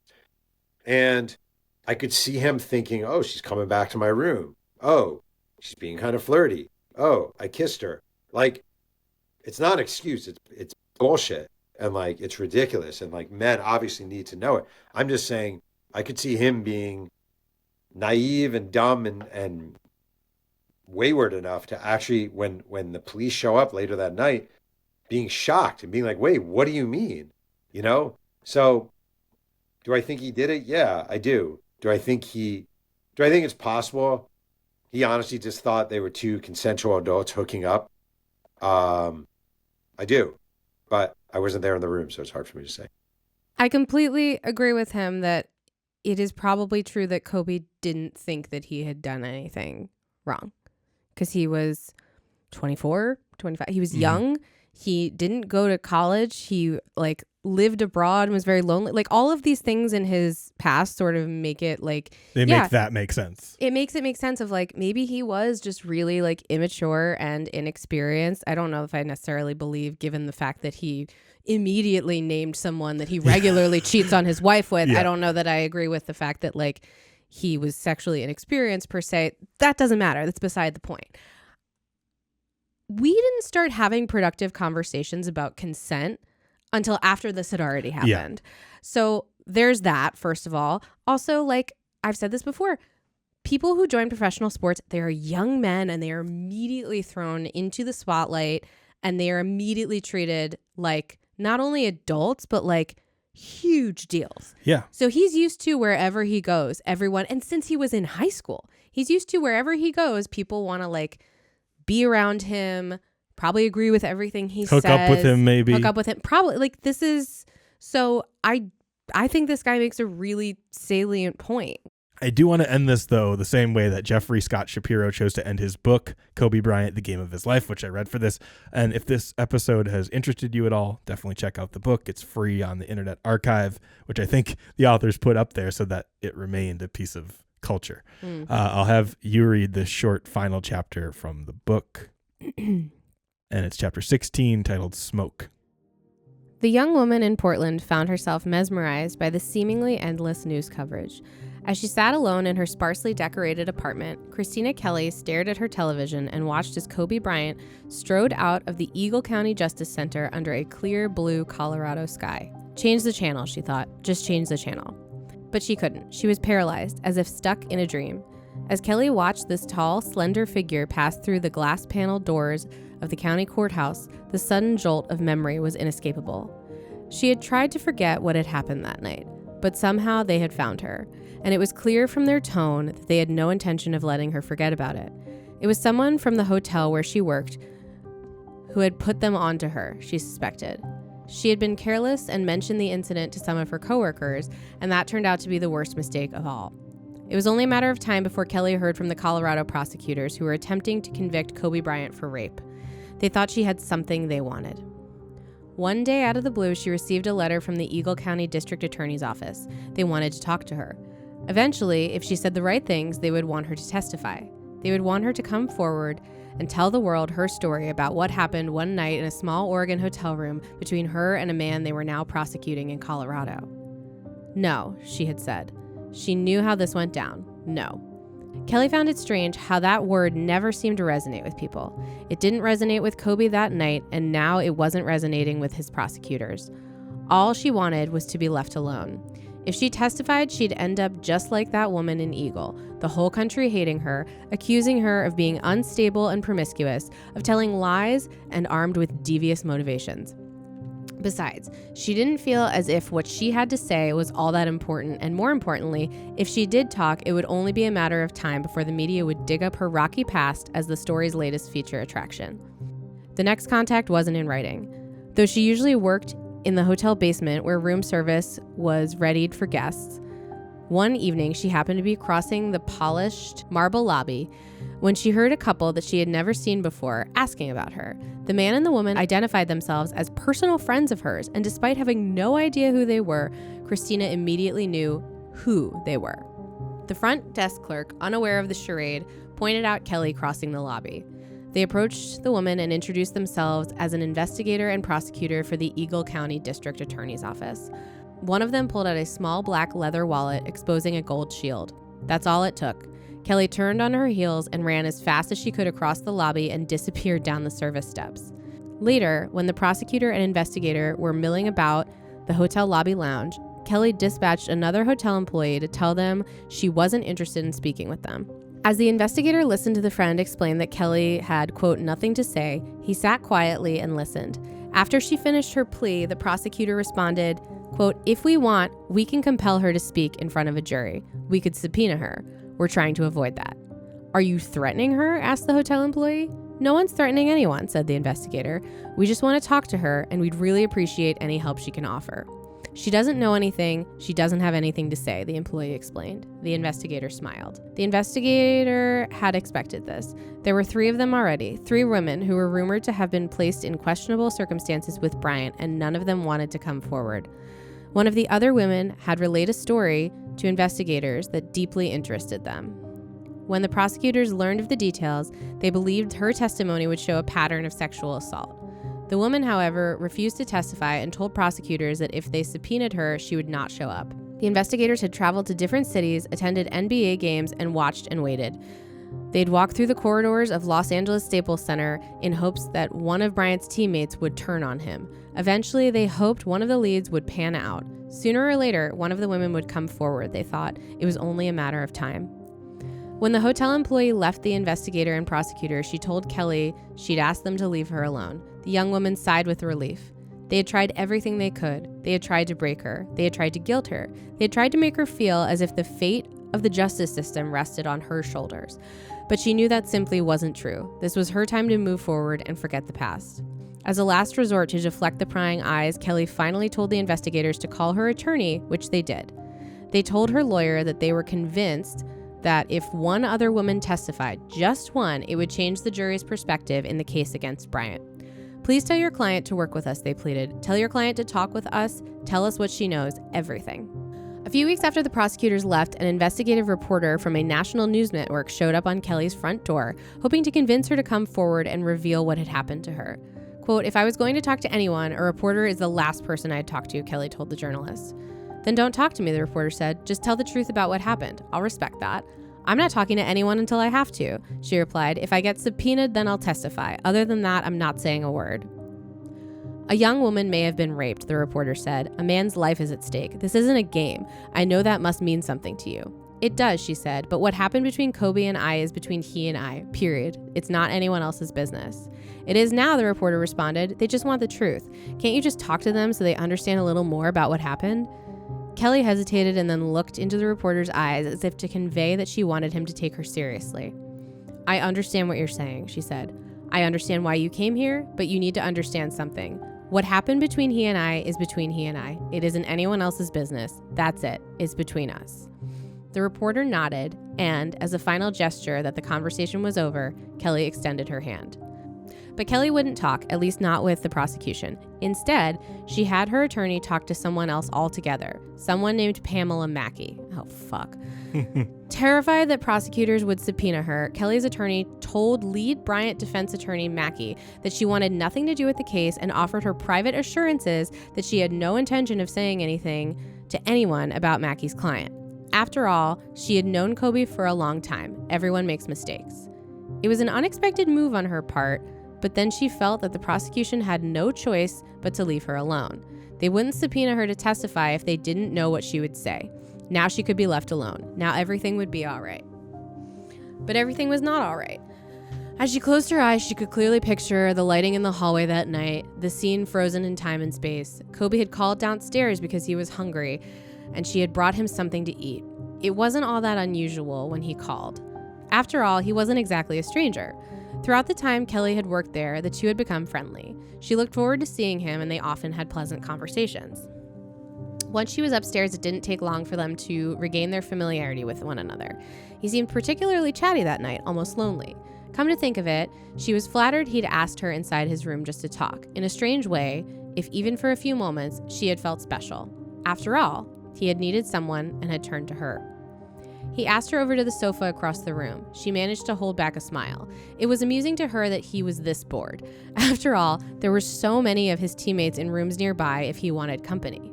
Then again, he always seemed to be alone. The other players often had women in their rooms and seemed to be celebrating a victory or even a loss. All the while, he'd just stay in his room, isolated from the rest. That's what was so unusual about him, she thought. He was different from the other players who stayed at the hotel.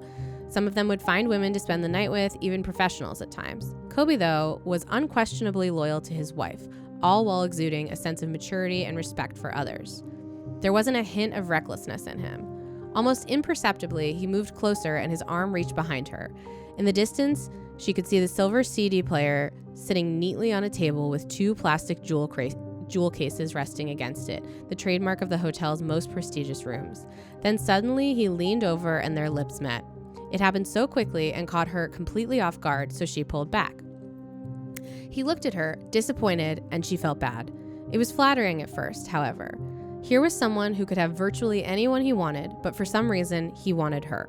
She was tempted, but she was already involved. Her current relationship was more important to her, and flattered or not, she simply could not let this happen. As she explained this to him, she hoped he would understand. He had to understand.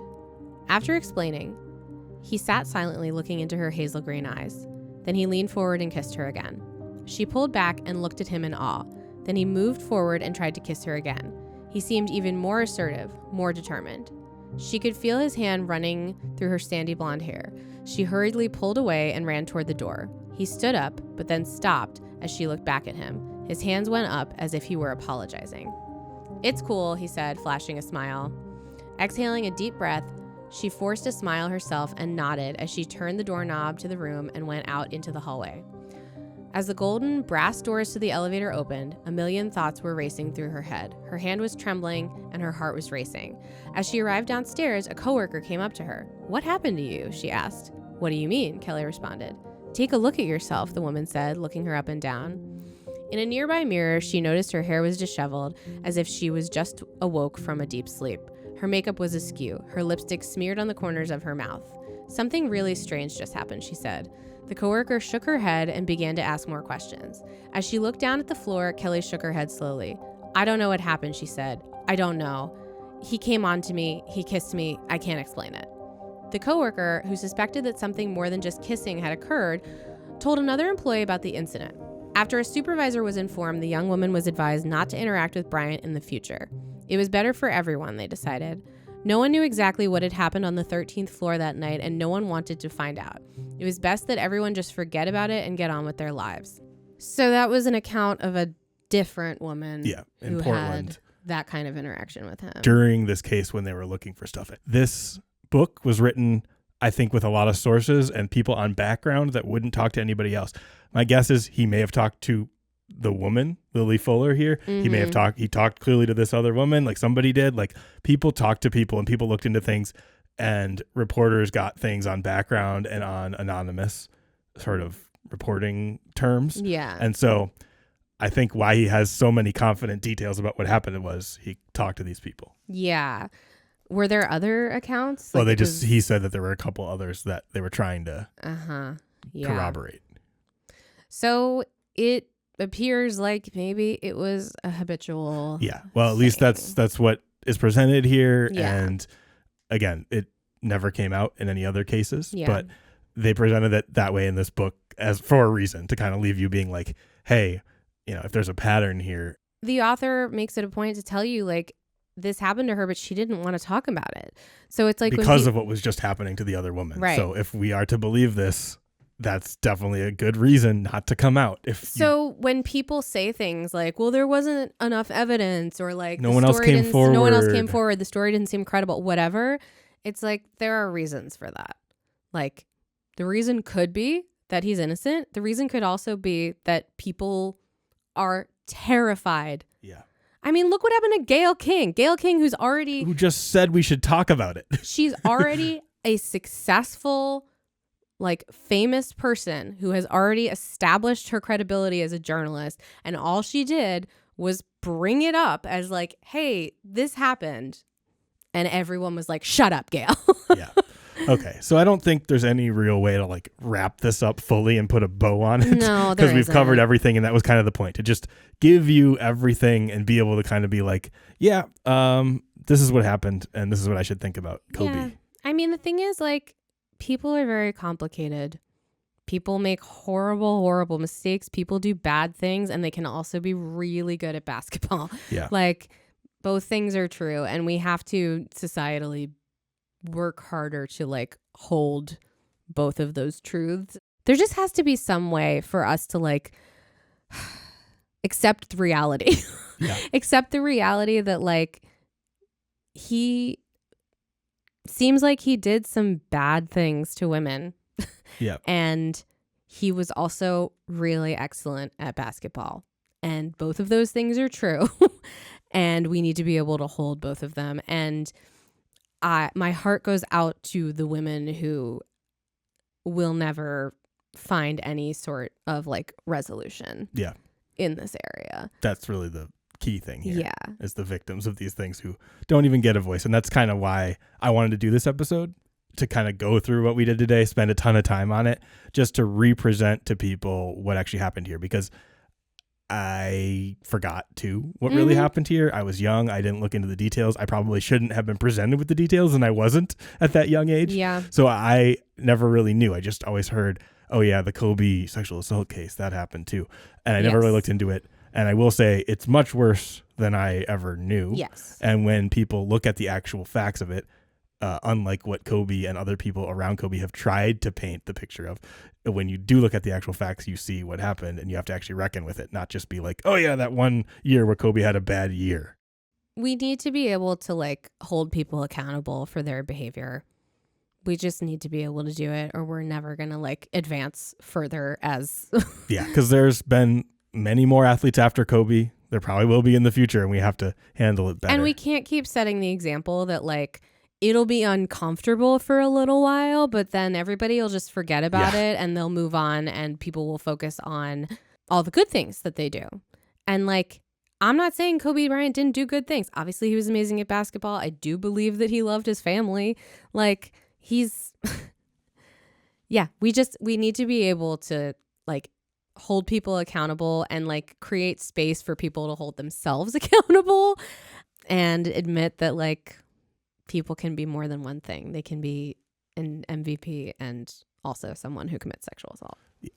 Okay, well, that was this episode. Thanks for sticking with us on this serious one. Thank you so much for listening. If you are enjoying the podcast, please give us a review. If you want to hear more of us, you can visit us over on our Patreon. That's patreon.com/SKDK pod, where we do extra episodes where I tackle theater and arts and culture topics. And otherwise, we'll see you next time. Yep, we will see you next time. Bye. Bye.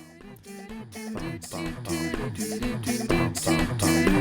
dum, dum, Bum.